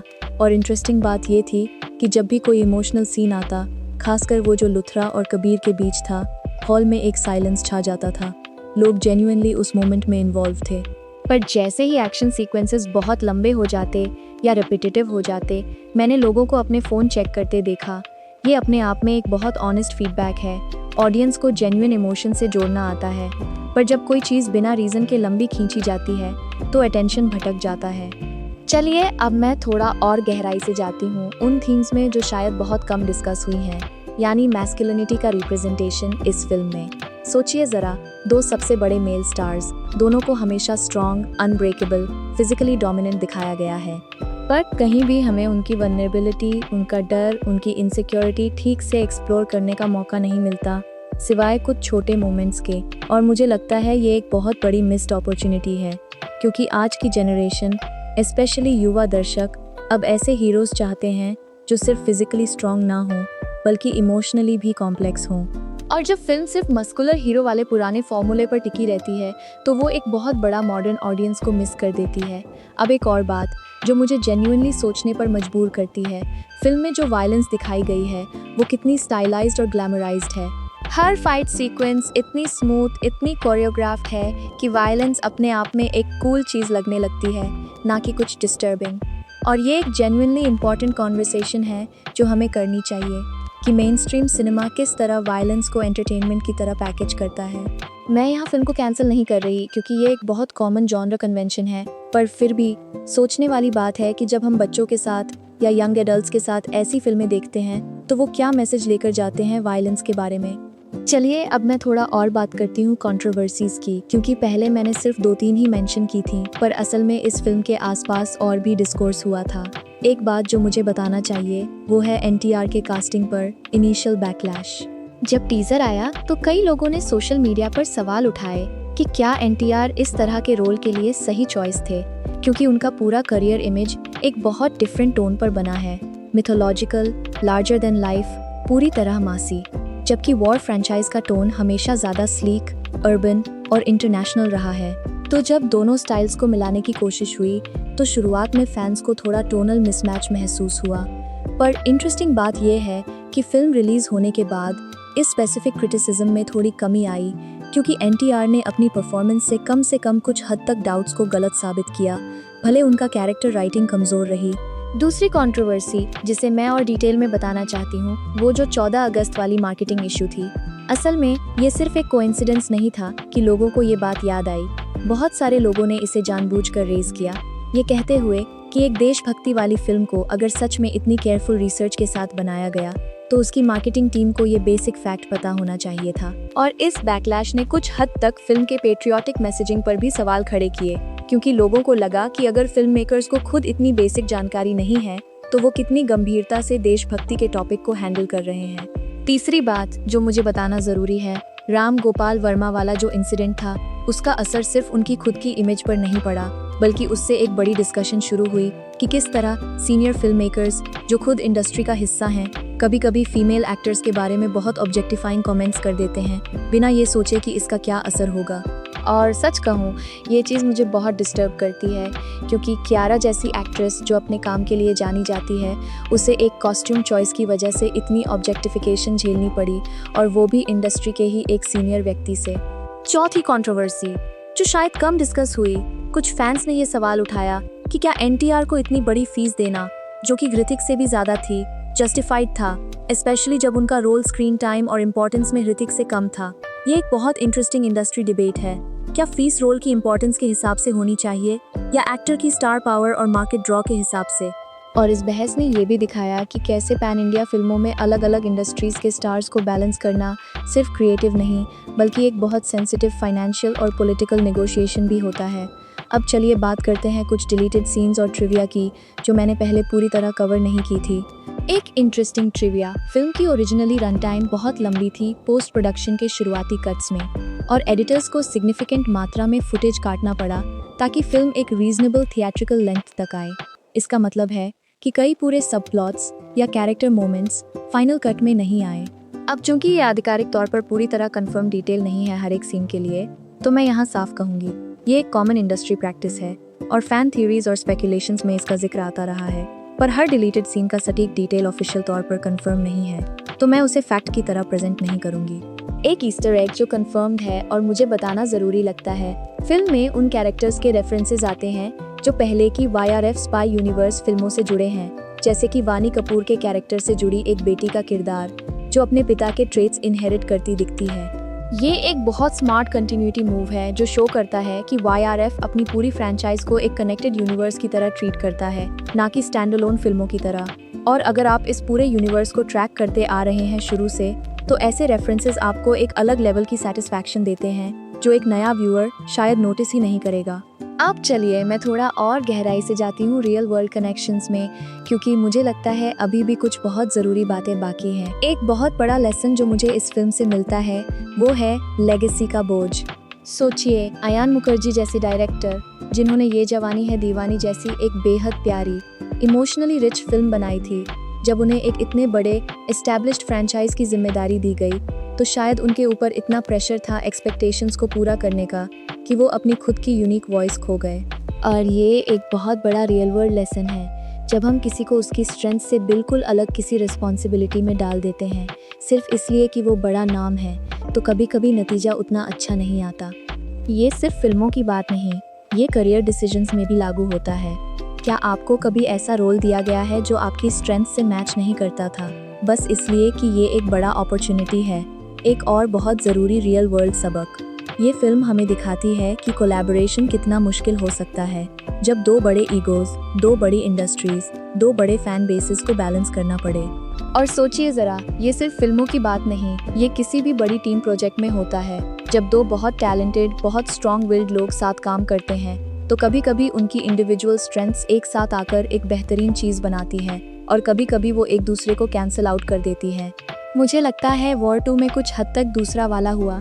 दोनों एक्टर्स इंडिविजुअली बहुत अच्छे हैं, पर साथ में उनकी कंबाइंड एनर्जी को ठीक से चैनल नहीं किया गया राइटिंग के जरिए। तीसरा, और मुझे लगता है ये सबसे ज़्यादा रिलेटेबल है, ये फिल्म हमें दिखाती है कि कैसे ज़्यादा हमेशा बेहतर नहीं होता। ज़्यादा लोकेशंस, ज़्यादा एक्टर्स, ज़्यादा बजट, ज़्यादा एक्शन सीक्वेंसेस, इन सब के बावजूद फिल्म वो इमोशनल कनेक्ट नहीं बना पाई जो पहली वॉर फिल्म ने बनाया था, अपने ज़्यादा सिंपल फोकस्ड अप्रोच से। और ये एक बहुत बड़ा लेसन है हमारी अपनी ज़िंदगी के लिए भी। कभी कभी हम सोचते हैं कि ज़्यादा चीज़ें, ज़्यादा रिसोर्सेज, ज़्यादा ऑप्शंस हमें बेहतर नतीजा देंगे, पर असल में फोकस और क्लैरिटी क्वांटिटी से कहीं ज़्यादा ज़रूरी होते हैं। चौथा, रियल वर्ल्ड ऑब्जर्वेशन। फिल्म कई देशों में शूट हुई, पर उसकी सबसे पावरफुल और इमोशनल सीन्स उन्हीं जगहों पर शूट हुई जो सबसे ज़्यादा ग्राउंडेड थीं, जैसे कि मुंबई के स्टूडियोज में शूट हुए इंटीमेट कैरेक्टर मोमेंट्स। ये हमें सिखाता है कि ग्रैंडियर और स्पेक्टिकल कभी कभी असल इमोशनल कनेक्शन के रास्ते में आ जाते हैं। सबसे जेन्युइन, सबसे टचिंग मोमेंट्स अक्सर सबसे सिंपल सेटिंग्स में होते हैं, ना कि सबसे ज़्यादा विजुअली स्पेक्टेक्युलर जगहों पर। अब चलिए मैं थोड़ा और कंपैरिजन वाले हिस्से को एक्सपैंड करती हूँ, क्योंकि मुझे लगता है कुछ और ज़रूरी एंगल्स बाकी हैं। अगर हम बात करें कि किस तरह इंटरनेशनल स्पाई फ्रेंचाइजेस जैसे जेम्स बॉन्ड या मिशन इम्पॉसिबल अपनी सीक्वल्स को हैंडल करती हैं, तो एक बड़ा फ़र्क ये है कि वो फ्रेंचाइजेस हर सीक्वल में अपने प्रोटैगनिस्ट की साइकोलॉजी को गहराई से एक्सप्लोर करती हैं, ना कि सिर्फ नए विलन्स और नई लोकेशंस जोड़ती हैं। जबकि YRF स्पाई यूनिवर्स अपनी हर नई फिल्म में नए स्टार्स, नई लोकेशंस जोड़ता जाता है, पर कैरेक्टर डेवलपमेंट की डेप्थ उतनी नहीं बढ़ती जितनी बढ़नी चाहिए। और अगर हम बात करें कि इस फ्रेंचाइज को कहाँ से इंस्पिरेशन मिलती है, तो साफ दिखता है कि ये फिल्में हमेशा हॉलीवुड ब्लॉकबस्टर्स के विजुअल लैंग्वेज को फॉलो करती हैं। बड़े explosions, exotic locations, sleek gadgets. पर जो चीज़ हॉलीवुड की बेस्ट स्पाई फिल्म्स में होती है और जो यहाँ अक्सर मिसिंग रहती है, वो है स्ट्रॉन्ग टाइट राइटिंग जो हर एक्शन सीक्वेंस को नैरेटिव से जोड़े। और मुझे लगता है ये सबसे बड़ा गैप है जो YRF को भरना होगा अपनी फ्यूचर फिल्मों में। अब एक बात जो मैं ज़रूर बताना चाहती हूँ, इस फिल्म को अगर आप मिशन इम्पॉसिबल जैसी फ्रेंचाइजेस से कंपेयर करें तो टॉम क्रूज अपनी हर फिल्म में फिजिकली खुद ही सारे स्टंट्स करते हैं और वो चीज़ ऑडियंस को जेन्युइनली एंगेज करती है क्योंकि उन्हें पता है कि जो वो देख रहे हैं वो रियल है। जबकि बॉलीवुड और टॉलीवुड में ज़्यादातर बड़े स्टंट्स VFX और CGI से किए जाते हैं जो कभी कभी उतने कन्विंसिंग नहीं लगते, और यही चीज़ शायद इस फिल्म के कुछ एक्शन सीक्वेंसेस में भी दिखी जहां VFX क्वालिटी इनकंसिस्टेंट लगी। अब चलिए मैं थोड़ा और बॉक्स ऑफिस वाले हिस्से में जाती हूँ कुछ और डिटेल के साथ जो शायद पहले नहीं बताया। एक बहुत इंटरेस्टिंग एंगल है, अगर आप फिल्म के ऑक्यूपेंसी रेट्स देखें पहले हफ्ते में बनाम दूसरे हफ्ते में, तो वीकडे ऑक्यूपेंसी में गिरावट सबसे तेज़ थी। यानी वो लोग जो सिर्फ वीकेंड पर बड़े ग्रुप्स में एंटरटेनमेंट के लिए फिल्म देखने गए उन्होंने फिल्म देख ली, पर वो कैजुअल वीकडे ऑडियंस जो एक फिल्म को लंबे समय तक चलाती है उसने फिल्म को ज़्यादा सपोर्ट नहीं किया। ये पैटर्न अक्सर तब दिखता है जब फिल्म का कोर कंटेंट कमज़ोर होता है। लोग सिर्फ हाइप और स्पेक्टिकल के लिए एक बार देख लेते हैं पर उसे रेकमेंड नहीं करते। एक और चीज़ जो मुझे बताना ज़रूरी लगती है, फिल्म का ओवरसीज़ परफॉर्मेंस भी एक्सपेक्टेशन से कम रहा, स्पेशली US और UK मार्केट्स में, जहां YRF की पिछली फिल्मों ने ट्रेडिशनली अच्छा किया है। और ये दिखाता है कि सिर्फ डायस्पोरा ऑडियंस भी अब सिर्फ स्टार पावर की वजह से टिकट नहीं खरीदती, वो भी अब कंटेंट क्वालिटी को लेकर ज़्यादा सेलेक्टिव हो गई है। तीसरी बात, अगर हम प्रॉफिट शेयरिंग वाले पैटर्न को देखें तो सिंस फिल्म ने उतना पैसा नहीं कमाया जितना उम्मीद थी, इसका मतलब है कि ऋतिक जैसे एक्टर्स जिनकी डील प्रॉफिट शेयरिंग पर आधारित थी उन्हें भी एक्सपेक्टेड से कम मिला होगा उनकी फीस के ऊपर वाले बोनस में। ये दिखाता है कि बॉक्स ऑफिस परफॉर्मेंस का असर सिर्फ स्टूडियो पर नहीं पड़ता बल्कि सीधे एक्टर्स की पर्सनल अर्निंग्स पर भी पड़ता है जब उनकी डील प्रॉफिट लिंक्ड हो। अब चलिए मैं अपनी बात को थोड़ा रैप करने की तरफ ले जाती हूँ, पर पहले कुछ और आखिरी सोचने वाली बातें शेयर करना चाहती हूँ। अगर आप मुझसे पूछें कि इस पूरी फिल्म से मुझे सबसे बड़ा टेक अवे क्या मिलता है तो वो यही है कि किसी भी बड़े प्रोजेक्ट, चाहे वो फिल्म हो, बिजनेस हो या कोई पर्सनल गोल हो, उसकी सफलता सिर्फ रिसोर्सेज से नहीं आती, वो आती है क्लैरिटी ऑफ विजन से। जब आपके पास बहुत सारे बड़े एलिमेंट्स हों पर उन्हें जोड़ने वाली कोई क्लियर फोकस्ड स्टोरी ना हो तो नतीजा हमेशा बिखरा हुआ ही रहेगा। और दूसरी बात जो मैं आपसे जेन्युइनली कहना चाहती हूँ, जब भी आप कोई फिल्म देखें या कोई भी बड़ा प्रोडक्ट एक्सपीरियंस करें, थोड़ा सोचिए उसके पीछे की मेहनत के बारे में, उन सैकड़ों हज़ारों लोगों के बारे में जिन्होंने अपना समय, अपनी स्किल्स, अपनी क्रिएटिविटी लगाई है। भले नतीजा परफेक्ट ना निकले पर रिस्पेक्ट उस मेहनत को मिलनी चाहिए। हाँ, हम क्रिटिकली डिस्कस कर सकते हैं, ऑनेस्ट ओपिनियन रख सकते हैं जैसे मैंने आज किया, पर साथ में हमें ये भी याद रखना चाहिए कि सिनेमा बनाना कोई आसान काम नहीं है।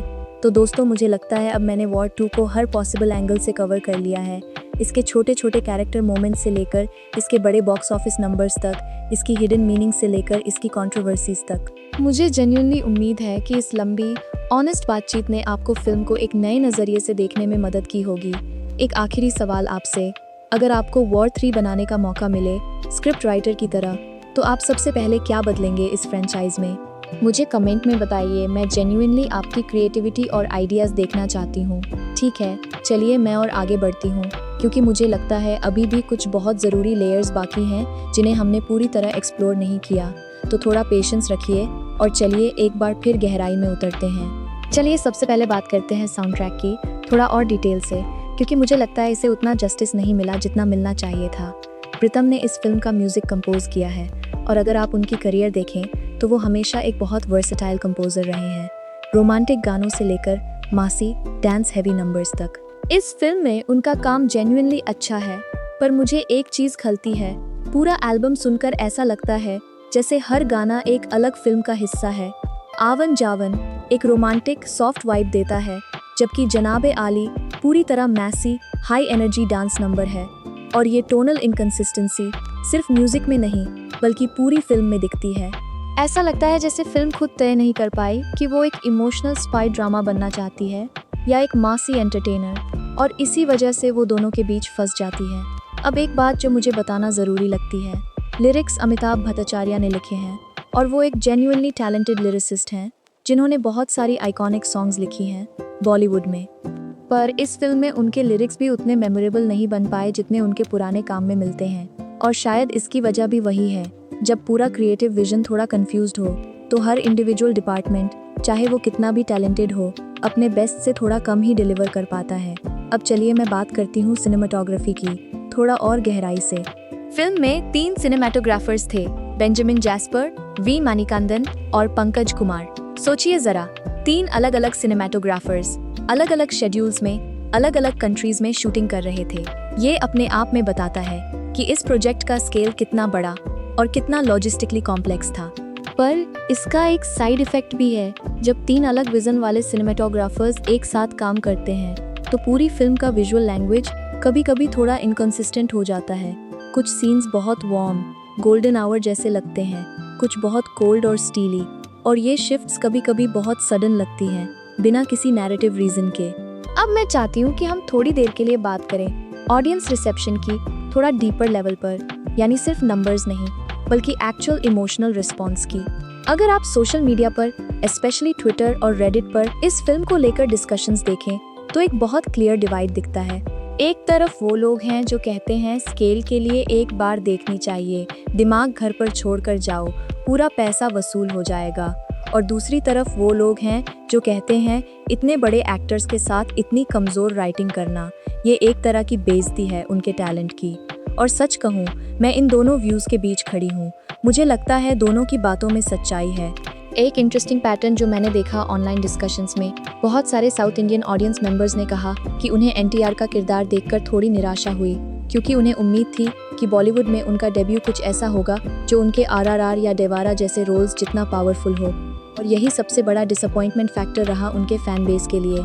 जबकि हिंदी ऑडियंस में मुख्य शिकायत ज़्यादा राइटिंग और पेसिंग को लेकर थी। तो ये अपने आप में एक बहुत दिलचस्प कल्चरल ऑब्जर्वेशन है।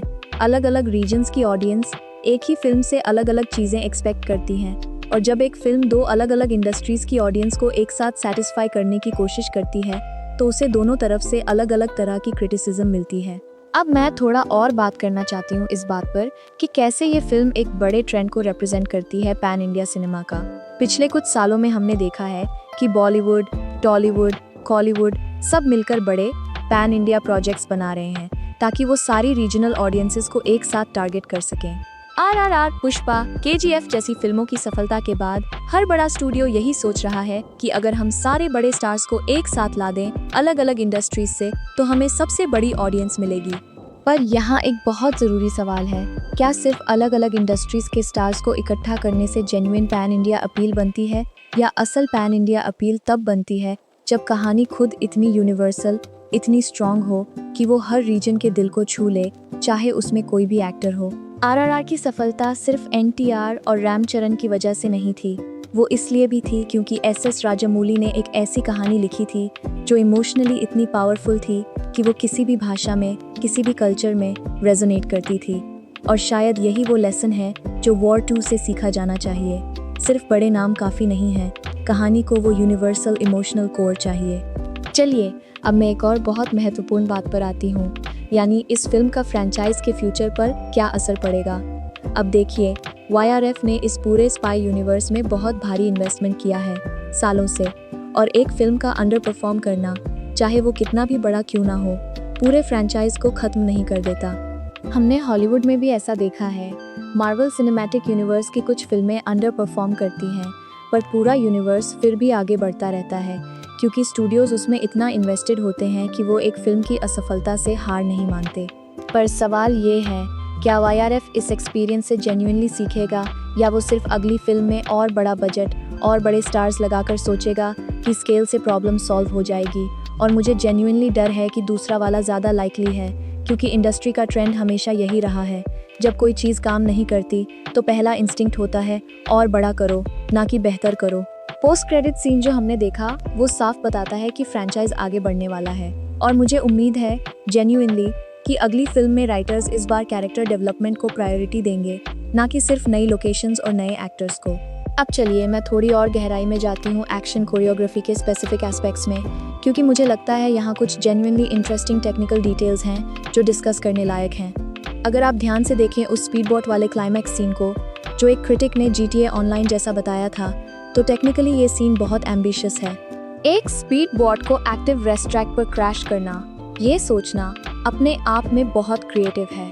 पर प्रॉब्लम यही है कि जब आप इतना ज़्यादा क्रिएटिव होने की कोशिश करते हैं बिना यह सोचे कि क्या ये सीन रियलिस्टिकली, इमोशनली या नैरेटिवली सही सेंस बनाता है, तो नतीजा एक कूल दिखने वाला पर मीनिंगलेस मोमेंट बन जाता है। और यही सबसे बड़ा फर्क है एक अच्छे एक्शन डायरेक्टर और एक महान एक्शन डायरेक्टर के बीच। महान वाला हर एक्शन बीट को कैरेक्टर के इमोशनल जर्नी से जोड़ता है, अच्छा वाला सिर्फ विजुअली इंप्रेसिव मोमेंट्स बनाता है। क्रिस्टोफर नोलन जैसे डायरेक्टर्स या यहाँ तक कि हमारे अपने एस राजामौली जब एक्शन सीन बनाते हैं तो हर एक्शन बीट किसी इमोशनल बीट से जुड़ा होता है। जब हम RRR का क्लाइमैक्स देखते हैं तो वो सिर्फ इसलिए एक्साइटिंग नहीं है क्योंकि वो विजुअली बड़ा है, बल्कि इसलिए क्योंकि उसमें फ्रेंडशिप, सैक्रिफाइस, रिवेंज जैसे इमोशंस पूरी तरह इंटरट्वाइन हैं एक्शन के साथ। वॉर 2 में ज़्यादातर एक्शन सीन्स सिर्फ बड़े दिखने के लिए बने हैं, इमोशनल कोर से जुड़े बिना। अब मैं आपसे एक बहुत पर्सनल ऑनेस्ट बात शेयर करना चाहती हूँ। जब मैंने पहली बार ये फिल्म देखी थी थिएटर में, मेरी खुद की एक्सपेक्टेशंस बहुत हाई थी। मैं जेन्युइनली एक बहुत बड़ी फ़ैन हूँ ऋतिक रोशन की बचपन से, और जब मैं उन्हें स्क्रीन पर देखती हूँ हमेशा एक अलग तरह की एक्साइटमेंट महसूस होती है। पर इस फिल्म को देखने के बाद मुझे थोड़ी सैडनेस भी हुई क्योंकि मुझे लगा कि उनके जैसे इतने टैलेंटेड एक्टर को एक बेहतर स्क्रिप्ट डिजर्व करती थी। ये सिर्फ एक क्रिटिकल ऑब्जर्वेशन नहीं है, ये जेन्युइनली एक इमोशनल रिएक्शन है एक फ़ैन के तौर पर। और मुझे लगता है यही फीलिंग बहुत सारे लोगों को हुई होगी अपने फेवरेट एक्टर्स के लिए, चाहे वो ऋतिक हो, NTR हो या कियारा। हम इन एक्टर्स को इतना पसंद करते हैं कि जब उन्हें एक कमज़ोर स्क्रिप्ट मिलती है तो हमें ऐसा लगता है जैसे उनके साथ कुछ अन्याय हुआ है। चलिए अब मैं एक बहुत ज़रूरी थीम पर बात करना चाहती हूँ जो मैंने अभी तक पूरी तरह एक्सप्लोर नहीं की, यानी ट्रस्ट का कॉन्सेप्ट। पूरी फिल्म में ट्रस्ट एक सेंट्रल थीम है। कौन किसे ट्रस्ट कर सकता है, कब ट्रस्ट तोड़ा जाता है, कैसे मिसप्लेस्ड ट्रस्ट सबसे बड़ी ट्रेजेडी बन जाता है। कबीर बार बार अपने ट्रस्ट को टेस्ट होते देखता है, अपने मेंटर की तरफ से, अपने प्रेम की तरफ से, अपनी सरकार की तरफ से भी। और यही चीज़ है जो जेन्युइनली रिलेटेबल है हर इंसान के लिए, चाहे उनकी ज़िंदगी में कोई स्पाई एलिमेंट्स ना भी हों। हम सब कभी ना कभी ट्रस्ट तोड़े जाने के दर्द से गुजरते हैं और हम सब जानते हैं कि उससे उभरना कितना मुश्किल होता है। एक और थीम जो मुझे बहुत इंटरेस्टिंग लगती है, सैक्रिफाइस का कॉन्सेप्ट, पर एक थोड़े अलग एंगल से। पारंपरिक तौर पर हमारी फिल्मों में सैक्रिफाइस को हमेशा नोबल, ग्लोरियस तरीके से दिखाया जाता है, पर वॉर 2 में कुछ मोमेंट्स में सैक्रिफाइस को एक बर्डन की तरह भी दिखाया गया है, कुछ ऐसा जो कैरेक्टर को तोड़ देता है, ना कि एलिवेट करता है। और मुझे लगता है ये एक ज़्यादा मैच्योर रियलिस्टिक तरीका है लीड्स को मिलती है। चौथा, रियल वर्ल्ड सबक, परफेक्शनिज्म और प्रेशर का असली कॉस्ट। सोचिए, इतने बड़े बजट, इतनी बड़ी एक्सपेक्टेशंस के नीचे काम करना, एक्टर्स के लिए, डायरेक्टर के लिए, पूरी क्रू के लिए, ये कितना मुश्किल रहा होगा।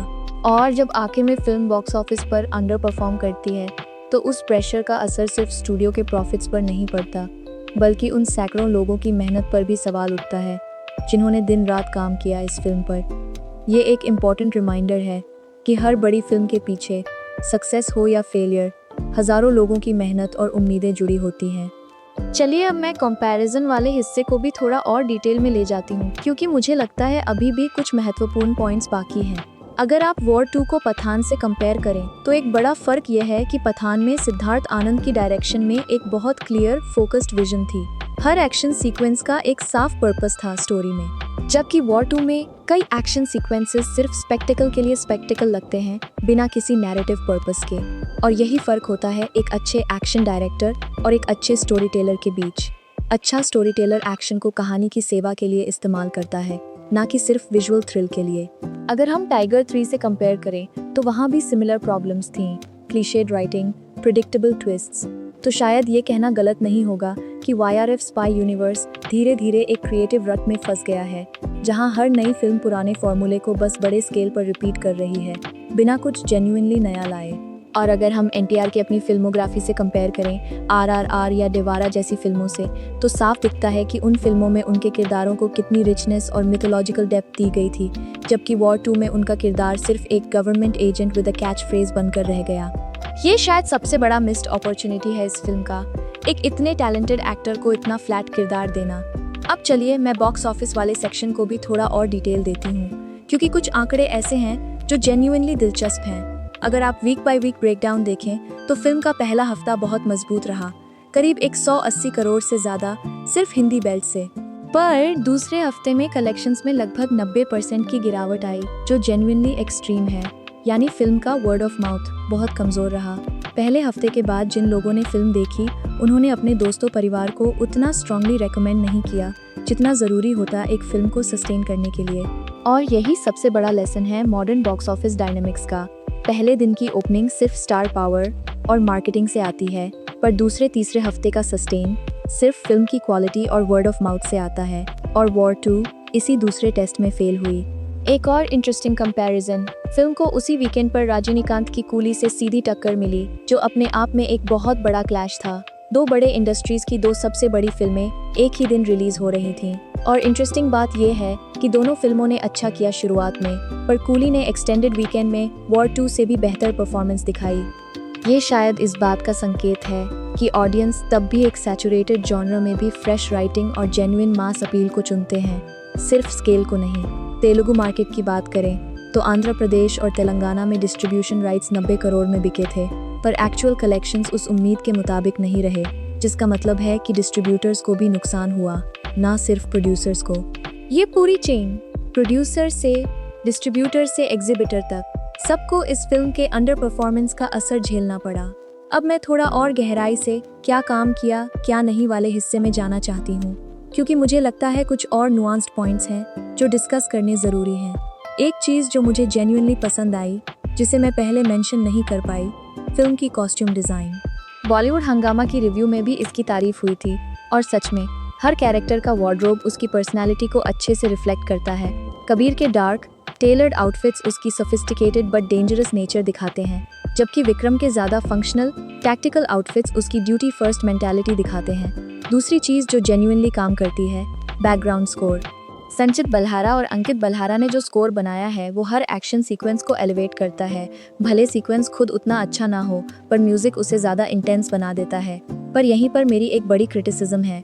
सॉन्ग्स की बात करें तो आवन जावन जैसे गाने कैची तो हैं, पर फिल्म की नैरेटिव में उनकी ज़रूरत साफ नहीं है। ऐसा लगता है जैसे गाने सिर्फ मार्केटिंग टूल के लिए डाले गए हैं, स्टोरी को आगे बढ़ाने के लिए नहीं। और ये एक बहुत पुरानी बॉलीवुड समस्या है।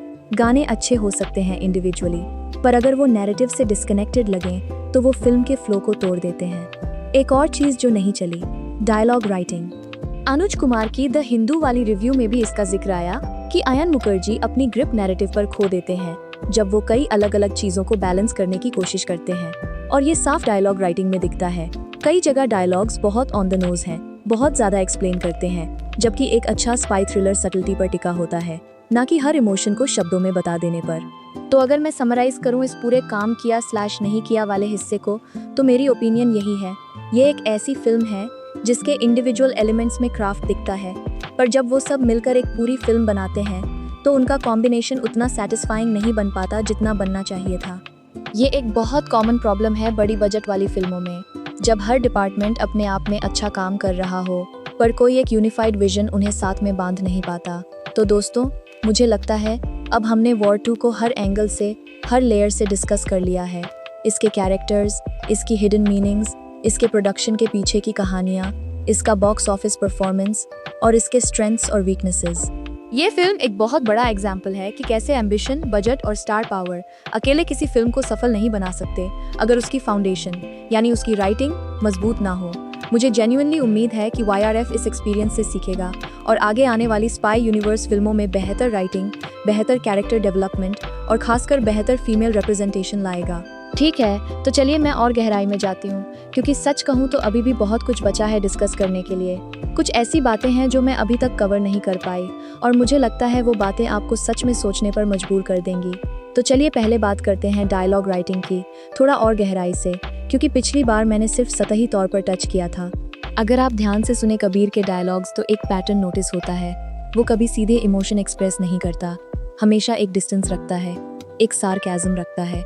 ये एक बहुत स्मार्ट कैरेक्टर चॉइस है, क्योंकि रियल लाइफ में भी वो लोग जो बहुत ट्रॉमा से गुजरे होते हैं, वो अक्सर ह्यूमर और सार्केज़म को डिफेंस मैकेनिज्म की तरह इस्तेमाल करते हैं। तो जब कबीर कोई हल्की फुल्की बात कहता है किसी बहुत टेंस सिचुएशन में, वो असल में अपने अंदर की टेंशन को छिपाने की कोशिश कर रहा होता है। ये एक genuinely well observed psychological detail है, भले ओवरऑल स्क्रिप्ट उतनी कंसिस्टेंट ना रही हो। पर दूसरी तरफ विक्रम के डायलॉग्स में वो लेयर गायब है। उसके डायलॉग्स बहुत डायरेक्ट हैं, बहुत ऑन द नोज हैं। इंडिया फर्स्ट, मिशन सबसे ऊपर जैसी लाइंस बार बार आती हैं बिना किसी सबटेक्स्ट के। और यही फ़र्क है एक वेल रिटन कैरेक्टर और एक फ्लैट कैरेक्टर के बीच। एक कैरेक्टर के पास सबटेक्स्ट होता है, दूसरे के पास सिर्फ टेक्स्ट होता है। अब मैं आपसे एक बहुत पर्सनल ऑब्जर्वेशन शेयर करना चाहती हूँ। जब मैं ये फिल्म देख रही थी थिएटर में, मैंने अपने आसपास के लोगों को भी ऑब्जर्व किया। और इंटरेस्टिंग बात ये थी कि जब भी कोई इमोशनल सीन आता, खासकर वो जो लुथरा और कबीर के बीच था, हॉल में एक साइलेंस छा जाता था। लोग जेन्युइनली उस मोमेंट में इन्वॉल्व थे। पर जैसे ही एक्शन सीक्वेंसेस बहुत लंबे हो जाते या रिपीटेटिव हो जाते, मैंने लोगों को अपने फ़ोन चेक करते देखा। ये अपने आप में एक बहुत ऑनेस्ट फीडबैक है। ऑडियंस को जेन्युइन इमोशन से जोड़ना आता है, पर जब कोई चीज़ बिना रीज़न के लंबी खींची जाती है तो अटेंशन भटक जाता है। चलिए अब मैं थोड़ा और गहराई से जाती हूँ उन थीम्स में जो शायद बहुत कम डिस्कस हुई हैं, यानी मैस्कुलिनिटी का रिप्रेजेंटेशन इस फिल्म में। सोचिए ज़रा, दो सबसे बड़े मेल स्टार्स, दोनों को हमेशा स्ट्रॉन्ग, अनब्रेकेबल, फिजिकली डोमिनेंट दिखाया गया है, पर कहीं भी हमें उनकी वल्नरेबिलिटी, उनका डर, उनकी इनसिक्योरिटी ठीक से एक्सप्लोर करने का मौका नहीं मिलता, सिवाय कुछ छोटे मोमेंट्स के। और मुझे लगता है ये एक बहुत बड़ी मिस्ड अपॉर्चुनिटी है, क्योंकि आज की जनरेशन, स्पेशली युवा दर्शक, अब ऐसे हीरोज़ चाहते हैं जो सिर्फ फिजिकली स्ट्रॉन्ग ना हो, बल्कि इमोशनली भी कॉम्प्लेक्स हों। और जब फिल्म सिर्फ मस्कुलर हीरो वाले पुराने फॉर्मूले पर टिकी रहती है, तो वो एक बहुत बड़ा मॉडर्न ऑडियंस को मिस कर देती है। अब एक और बात जो मुझे जेन्युइनली सोचने पर मजबूर करती है, फिल्म में जो वायलेंस दिखाई गई है वो कितनी स्टाइलाइज्ड और ग्लैमराइज्ड है। हर फाइट सीक्वेंस इतनी स्मूथ, इतनी कोरियोग्राफ्ड है कि वायलेंस अपने आप में एक कूल चीज़ लगने लगती है, ना कि कुछ डिस्टर्बिंग। और ये एक जेन्युइनली इम्पॉर्टेंट कॉन्वर्सेशन है जो हमें करनी चाहिए कि मेन स्ट्रीम सिनेमा किस तरह वायलेंस को एंटरटेनमेंट की तरह पैकेज करता है। मैं यहाँ फिल्म को कैंसिल नहीं कर रही, क्योंकि ये एक बहुत कॉमन जॉनर कन्वेंशन है, पर फिर भी सोचने वाली बात है कि जब हम बच्चों के साथ या यंग एडल्ट्स के साथ ऐसी फिल्में देखते हैं तो वो क्या मैसेज लेकर जाते हैं वायलेंस के बारे में। चलिए अब मैं थोड़ा और बात करती हूँ कंट्रोवर्सीज की, क्योंकि पहले मैंने सिर्फ 2-3 ही मेंशन की थी, पर असल में इस फिल्म के आसपास और भी डिस्कोर्स हुआ था। एक बात जो मुझे बताना चाहिए वो है एनटीआर के कास्टिंग पर इनिशियल बैकलैश। जब टीजर आया तो कई लोगों ने सोशल मीडिया पर सवाल उठाए कि क्या एनटीआर इस तरह के रोल के लिए सही चॉइस थे, क्योंकि उनका पूरा करियर इमेज एक बहुत डिफरेंट टोन पर बना है, मिथोलॉजिकल, लार्जर देन लाइफ, पूरी तरह मासी। जबकि वॉर फ्रेंचाइज का टोन हमेशा ज़्यादा स्लीक, अर्बन और इंटरनेशनल रहा है। तो जब दोनों स्टाइल्स को मिलाने की कोशिश हुई तो शुरुआत में फैंस को थोड़ा टोनल मिसमैच महसूस हुआ। पर इंटरेस्टिंग बात यह है कि फिल्म रिलीज़ होने के बाद इस स्पेसिफिक क्रिटिसिज्म में थोड़ी कमी आई, क्योंकि एनटीआर ने अपनी परफॉर्मेंस से कम कुछ हद तक डाउट्स को गलत साबित किया, भले उनका कैरेक्टर राइटिंग कमज़ोर रही। दूसरी कंट्रोवर्सी जिसे मैं और डिटेल में बताना चाहती हूँ वो जो 14 अगस्त वाली मार्केटिंग इशू थी। असल में ये सिर्फ एक कोइंसिडेंस नहीं था कि लोगों को ये बात याद आई। बहुत सारे लोगों ने इसे जानबूझकर रेज किया, ये कहते हुए कि एक देशभक्ति वाली फिल्म को अगर सच में इतनी केयरफुल रिसर्च के साथ बनाया गया तो उसकी मार्केटिंग टीम को ये बेसिक फैक्ट पता होना चाहिए था। और इस बैकलैश ने कुछ हद तक फिल्म के पेट्रियोटिक मैसेजिंग पर भी सवाल खड़े किए, क्योंकि लोगों को लगा कि अगर फिल्म मेकर्स को खुद इतनी बेसिक जानकारी नहीं है तो वो कितनी गंभीरता से देशभक्ति के टॉपिक को हैंडल कर रहे हैं। तीसरी बात जो मुझे बताना ज़रूरी है, राम गोपाल वर्मा वाला जो इंसिडेंट था उसका असर सिर्फ उनकी खुद की इमेज पर नहीं पड़ा, बल्कि उससे एक बड़ी डिस्कशन शुरू हुई कि किस तरह सीनियर फिल्म मेकर्स जो खुद इंडस्ट्री का हिस्सा हैं कभी-कभी फीमेल एक्टर्स के बारे में बहुत ऑब्जेक्टिफाइंग कमेंट्स कर देते हैं बिना ये सोचे कि इसका क्या असर होगा।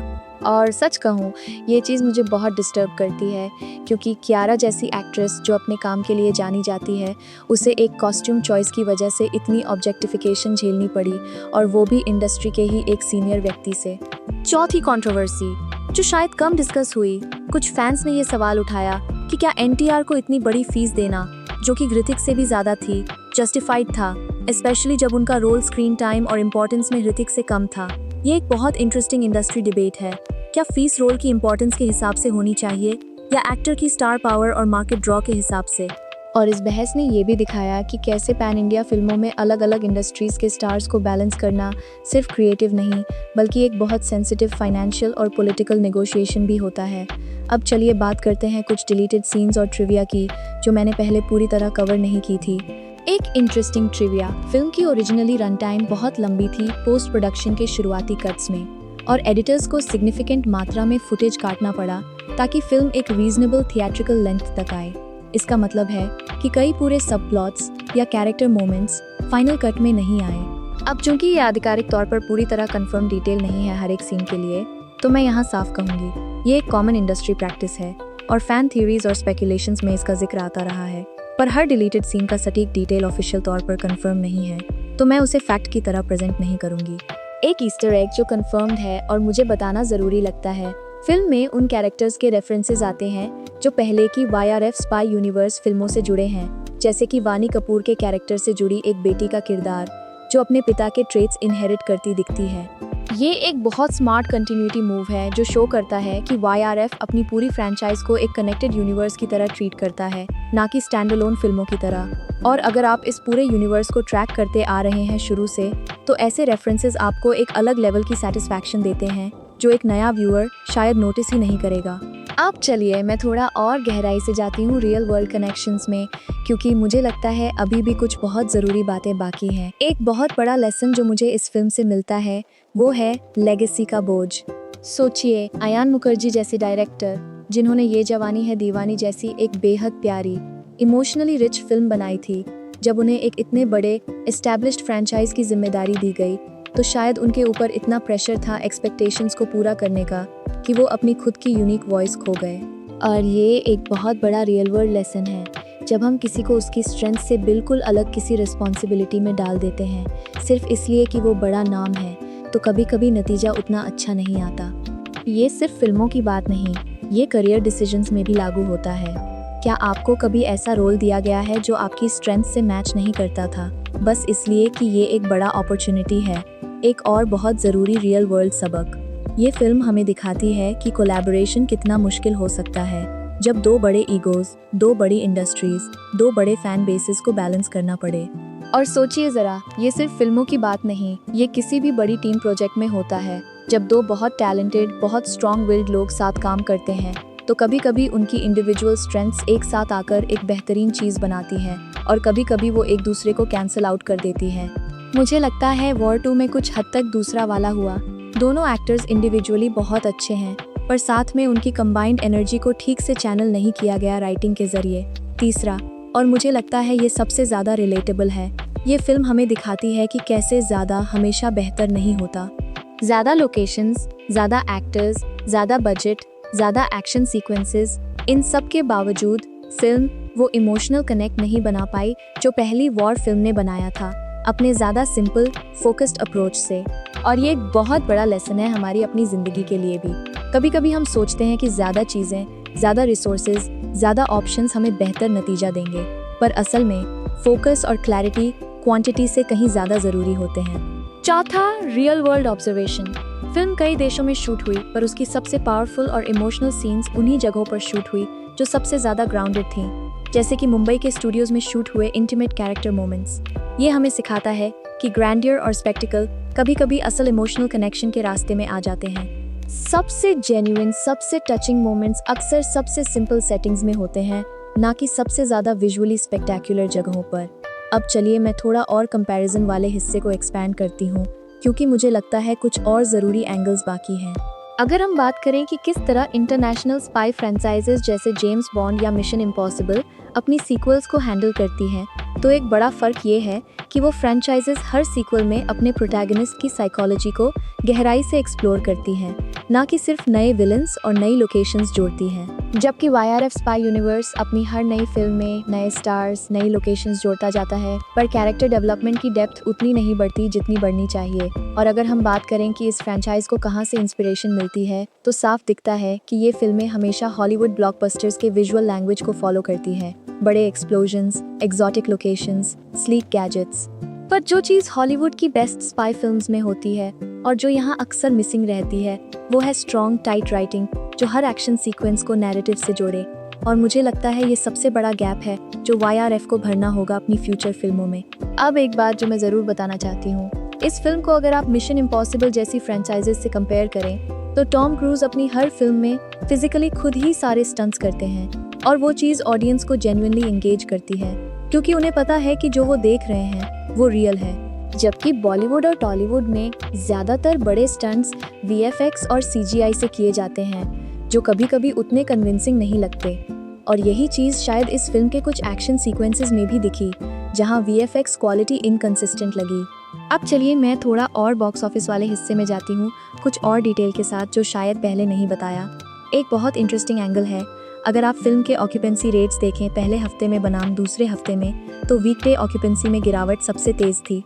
यानी वो लोग जो सिर्फ वीकेंड पर बड़े ग्रुप्स में एंटरटेनमेंट के लिए फिल्म देखने गए, उन्होंने फिल्म देख ली, पर वो कैजुअल वीकडे ऑडियंस जो एक फिल्म को लंबे समय तक चलाती है, उसने फिल्म को ज़्यादा सपोर्ट नहीं किया। ये पैटर्न अक्सर तब दिखता है जब फिल्म का कोर कंटेंट कमज़ोर होता है। लोग सिर्फ हाइप और स्पेक्टिकल के लिए एक बार देख लेते हैं, पर उसे रेकमेंड नहीं करते। एक और चीज़ जो मुझे बताना ज़रूरी लगती है, फिल्म का ओवरसीज़ परफॉर्मेंस भी एक्सपेक्टेशन से कम रहा, स्पेशली US और UK मार्केट्स में, जहां YRF की पिछली फिल्मों ने ट्रेडिशनली अच्छा किया है। और ये दिखाता है कि सिर्फ डायस्पोरा ऑडियंस भी अब सिर्फ स्टार पावर की वजह से टिकट नहीं खरीदती, वो भी अब कंटेंट क्वालिटी को लेकर ज़्यादा सेलेक्टिव हो गई है।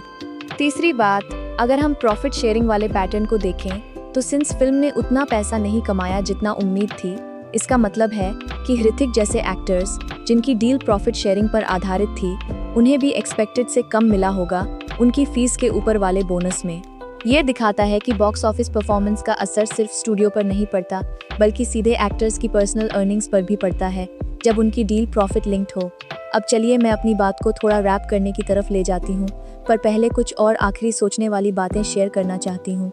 अगर आप मुझसे पूछें कि इस पूरी फिल्म से मुझे सबसे बड़ा टेक अवे क्या मिलता है, तो वो यही है कि किसी भी बड़े प्रोजेक्ट, चाहे वो फिल्म हो, बिजनेस हो या कोई पर्सनल गोल हो, उसकी सफलता सिर्फ रिसोर्सेज से नहीं आती, वो आती है क्लैरिटी ऑफ विजन से। जब आपके पास बहुत सारे बड़े एलिमेंट्स हों, पर उन्हें जोड़ने वाली कोई क्लियर फोकस्ड स्टोरी ना हो, तो नतीजा हमेशा बिखरा हुआ ही रहेगा। और दूसरी बात जो मैं आपसे जेन्युइनली कहना चाहती हूँ, जब भी आप कोई फिल्म देखें या कोई भी बड़ा प्रोडक्ट एक्सपीरियंस करें, थोड़ा सोचिए उसके पीछे की मेहनत के बारे में, उन सैकड़ों हज़ारों लोगों के बारे में जिन्होंने अपना समय, अपनी स्किल्स, अपनी क्रिएटिविटी लगाई है। भले नतीजा परफेक्ट ना निकले, पर रिस्पेक्ट उस मेहनत को मिलनी चाहिए। हाँ, हम क्रिटिकली डिस्कस कर सकते हैं, ऑनेस्ट ओपिनियन रख सकते हैं, जैसे मैंने आज किया, पर साथ में हमें ये भी याद रखना चाहिए कि सिनेमा बनाना कोई आसान काम नहीं है। तो दोस्तों, मुझे लगता है अब मैंने वॉर 2 को हर पॉसिबल एंगल से कवर कर लिया है, इसके छोटे छोटे कैरेक्टर मोमेंट्स से लेकर इसके बड़े बॉक्स ऑफिस नंबर्स तक, इसकी हिडन मीनिंग से लेकर इसकी कंट्रोवर्सीज तक। मुझे जेन्युइनली उम्मीद है कि इस लंबी ऑनेस्ट बातचीत ने आपको फिल्म को एक नए नज़रिए से देखने में मदद की होगी। एक आखिरी सवाल आपसे, अगर आपको वॉर 3 बनाने का मौका मिले स्क्रिप्ट राइटर की तरह, तो आप सबसे पहले क्या बदलेंगे इस फ्रेंचाइज में? मुझे कमेंट में बताइए, मैं जेन्युइनली आपकी क्रिएटिविटी और आइडियाज़ देखना चाहती हूँ। ठीक है, चलिए मैं और आगे बढ़ती हूँ, क्योंकि मुझे लगता है अभी भी कुछ बहुत ज़रूरी लेयर्स बाकी हैं जिन्हें हमने पूरी तरह एक्सप्लोर नहीं किया। तो थोड़ा पेशेंस रखिए और चलिए एक बार फिर गहराई में उतरते हैं। चलिए सबसे पहले बात करते हैं साउंड ट्रैक की, थोड़ा और डिटेल से, क्योंकि मुझे लगता है इसे उतना जस्टिस नहीं मिला जितना मिलना चाहिए था। प्रीतम ने इस फिल्म का म्यूज़िक कंपोज किया है, और अगर आप उनकी करियर देखें तो वो हमेशा एक बहुत वर्सेटाइल कंपोजर रहे हैं, रोमांटिक गानों से लेकर मासी डांस हैवी नंबर्स तक। इस फिल्म में उनका काम जेन्युइनली अच्छा है, पर मुझे एक चीज़ खलती है, पूरा एल्बम सुनकर ऐसा लगता है जैसे हर गाना एक अलग फिल्म का हिस्सा है। आवन जावन एक रोमांटिक सॉफ्ट वाइब देता है, जबकि जनाबे आली पूरी तरह massy high energy dance number है। और ये टोनल इनकंसिस्टेंसी सिर्फ म्यूजिक में नहीं बल्कि पूरी फिल्म में दिखती है। ऐसा लगता है जैसे फिल्म खुद तय नहीं कर पाई कि वो एक इमोशनल स्पाई ड्रामा बनना चाहती है या एक मासी एंटरटेनर, और इसी वजह से वो दोनों के बीच फंस जाती है। अब एक बात जो मुझे बताना ज़रूरी लगती है, लिरिक्स अमिताभ भट्टाचार्य ने लिखे हैं, और वो एक जेन्युइनली टैलेंटेड लिरिसिस्ट हैं जिन्होंने बहुत सारी आइकॉनिक सॉन्ग्स लिखी हैं बॉलीवुड में। पर इस फिल्म में उनके लिरिक्स भी उतने मेमोरेबल नहीं बन पाए जितने उनके पुराने काम में मिलते हैं, और शायद इसकी वजह भी वही है, जब पूरा क्रिएटिव विजन थोड़ा कंफ्यूज्ड हो तो हर इंडिविजुअल डिपार्टमेंट, चाहे वो कितना भी टैलेंटेड हो, अपने बेस्ट से थोड़ा कम ही डिलीवर कर पाता है। अब चलिए मैं बात करती हूँ सिनेमाटोग्राफी की, थोड़ा और गहराई से। फिल्म में 3 सिनेमाटोग्राफर्स थे, बेंजामिन जैस्पर, वी मानिकांदन और पंकज कुमार। सोचिए जरा, 3 अलग अलग सिनेमाटोग्राफर्स, अलग अलग शेड्यूल्स में अलग अलग कंट्रीज में शूटिंग कर रहे थे। ये अपने आप में बताता है कि इस प्रोजेक्ट का स्केल कितना बड़ा और कितना लॉजिस्टिकली कॉम्प्लेक्स था। पर इसका एक साइड इफेक्ट भी है। जब 3 अलग विजन वाले सिनेमेटोग्राफर्स एक साथ काम करते हैं तो पूरी फिल्म का विजुअल लैंग्वेज कभी कभी थोड़ा इनकंसिस्टेंट हो जाता है। कुछ सीन्स बहुत वार्म, गोल्डन आवर जैसे लगते हैं, कुछ बहुत कोल्ड और स्टीली, और ये शिफ्ट्स कभी कभी बहुत सडन लगती हैं बिना किसी नैरेटिव रीजन के। अब मैं चाहती हूँ कि हम थोड़ी देर के लिए बात करें ऑडियंस रिसेप्शन की, थोड़ा डीपर लेवल पर, यानी सिर्फ नंबर्स नहीं बल्कि एक्चुअल इमोशनल रिस्पॉन्स की। अगर आप सोशल मीडिया पर, स्पेशली ट्विटर और रेडिट पर इस फिल्म को लेकर डिस्कशंस देखें तो एक बहुत क्लियर डिवाइड दिखता है।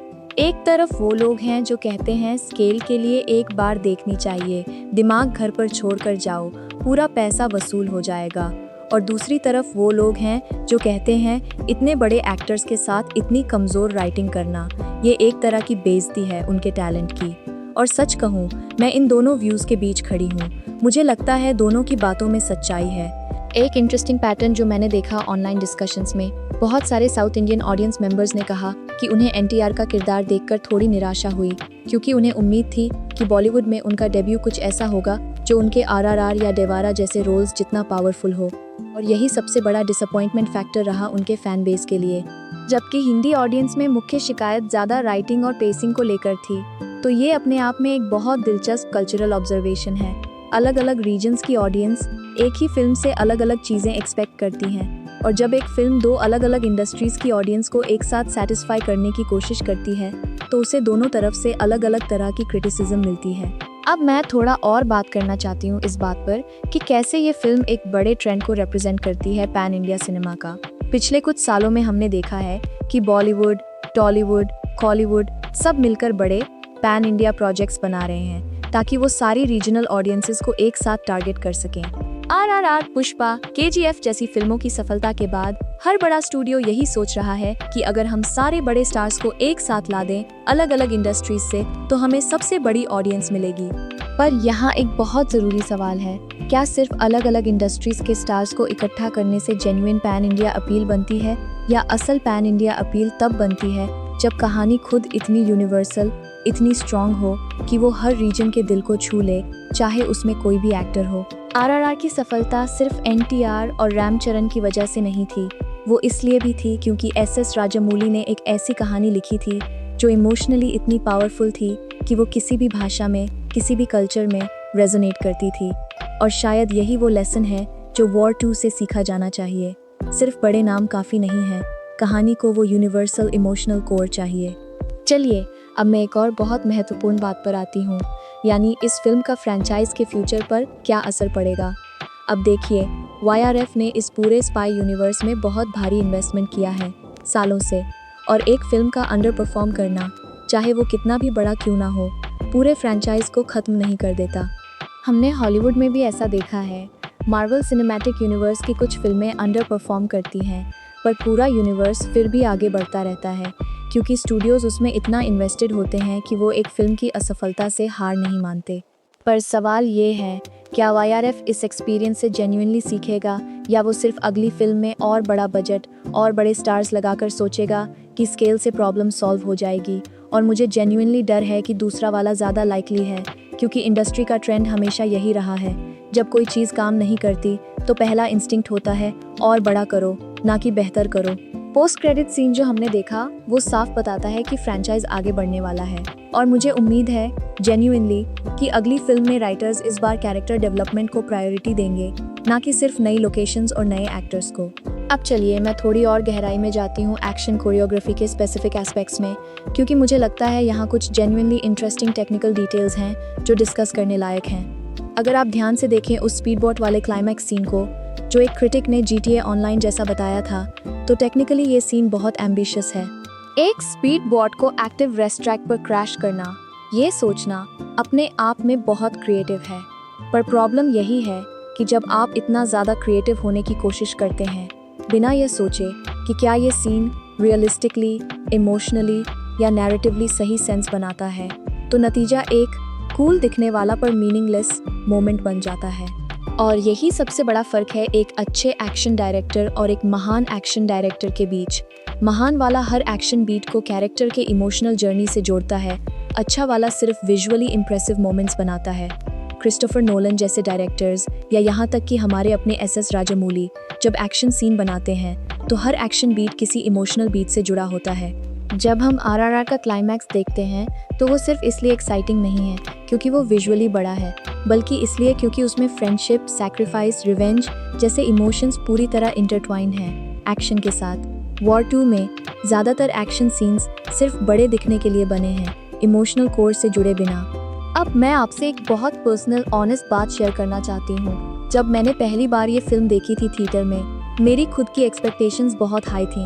मैं जेन्युइनली एक बहुत बड़ी फ़ैन हूँ ऋतिक रोशन की बचपन से, और जब मैं उन्हें स्क्रीन पर देखती हूँ हमेशा एक अलग तरह की एक्साइटमेंट महसूस होती है। पर इस फिल्म को देखने के बाद मुझे थोड़ी सैडनेस भी हुई क्योंकि मुझे लगा कि उनके जैसे इतने टैलेंटेड एक्टर को एक बेहतर स्क्रिप्ट डिजर्व करती थी। ये सिर्फ एक क्रिटिकल ऑब्जर्वेशन नहीं है, ये जेन्युइनली एक इमोशनल रिएक्शन है एक फ़ैन के तौर पर। और मुझे लगता है यही फीलिंग बहुत सारे लोगों को हुई होगी अपने फेवरेट एक्टर्स के लिए, चाहे वो ऋतिक हो, NTR हो या कियारा। हम इन एक्टर्स को इतना पसंद करते हैं कि जब उन्हें एक कमज़ोर स्क्रिप्ट मिलती है तो हमें ऐसा लगता है जैसे उनके साथ कुछ अन्याय हुआ है।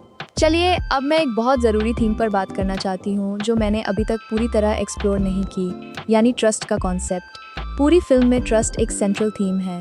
कौन किसे ट्रस्ट कर सकता है, कब ट्रस्ट तोड़ा जाता है, कैसे मिसप्लेस्ड ट्रस्ट सबसे बड़ी ट्रेजेडी बन जाता है। कबीर बार बार अपने ट्रस्ट को टेस्ट होते देखता है, अपने मेंटर की तरफ से, अपने प्रेम की तरफ से, अपनी सरकार की तरफ से भी। और यही चीज़ है जो जेन्युइनली रिलेटेबल है हर इंसान के लिए, चाहे उनकी ज़िंदगी में कोई स्पाई एलिमेंट्स ना भी हों। हम सब कभी ना कभी ट्रस्ट तोड़े जाने के दर्द से गुजरते हैं और हम सब जानते हैं कि उससे उभरना कितना मुश्किल होता है। एक और थीम जो मुझे बहुत इंटरेस्टिंग लगती है, सैक्रिफाइस का कॉन्सेप्ट, पर एक थोड़े अलग एंगल से। पारंपरिक तौर पर हमारी फिल्मों में सैक्रिफाइस को हमेशा नोबल, ग्लोरियस तरीके से दिखाया जाता है, पर वॉर 2 में कुछ मोमेंट्स में सैक्रिफाइस को एक बर्डन की तरह भी दिखाया गया है, कुछ ऐसा जो कैरेक्टर को तोड़ देता है, ना कि एलिवेट करता है।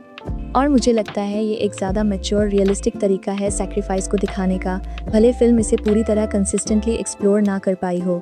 अब चलिए मैं थोड़ा और बात करती हूँ इस बात पर कि कैसे ये फिल्म आज के जियोपॉलिटिकल कॉन्टेक्स्ट से जुड़ी है। बिना बहुत स्पेसिफिक हुए मैं बस यही कहूँगी, ऐसे स्पाई थ्रिलर्स अक्सर एक देश के आत्मविश्वास को रिफ्लेक्ट करते हैं। जब कोई कंट्री अपनी सुरक्षा एजेंसियों को इतना पावरफुल, इतना केपेबल दिखाता है फिल्मों में, तो ये एक तरह से कल्चरल कॉन्फिडेंस बिल्डिंग भी है।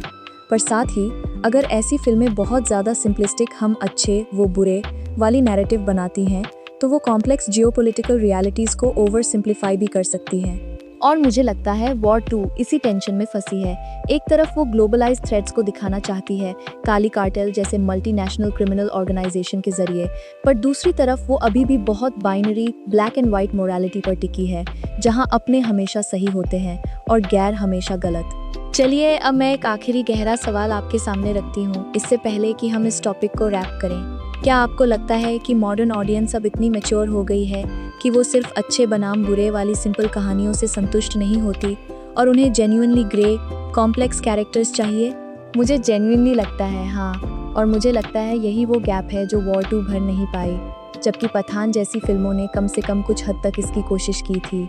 तो दोस्तों, मुझे लगता है अब मैंने जेन्युइनली हर वो एंगल कवर कर लिया है जो मैं इस फिल्म के बारे में सोच सकती थी। टेक्निकल क्राफ्ट से लेकर इमोशनल कोर तक, इंडस्ट्री डायनामिक्स से लेकर कल्चरल इम्प्लिकेशंस तक। ये एक बहुत लंबी, बहुत डिटेल डिस्कशन रही है और मुझे उम्मीद है कि इसने आपको इस फिल्म को एक बहुत नए, गहरे नज़रिए से समझने में मदद की होगी। अगर आप अभी भी और कुछ स्पेसिफिक पूछना चाहते हैं इस फिल्म के बारे में तो कमेंट में ज़रूर बताइए और मैं अपने अगले वीडियो में उन सवालों के जवाब ज़रूर दूंगी।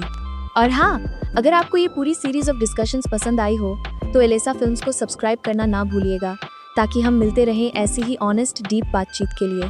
तब तक के लिए टेक केयर और अगली फिल्म पर मिलते हैं। Bye bye.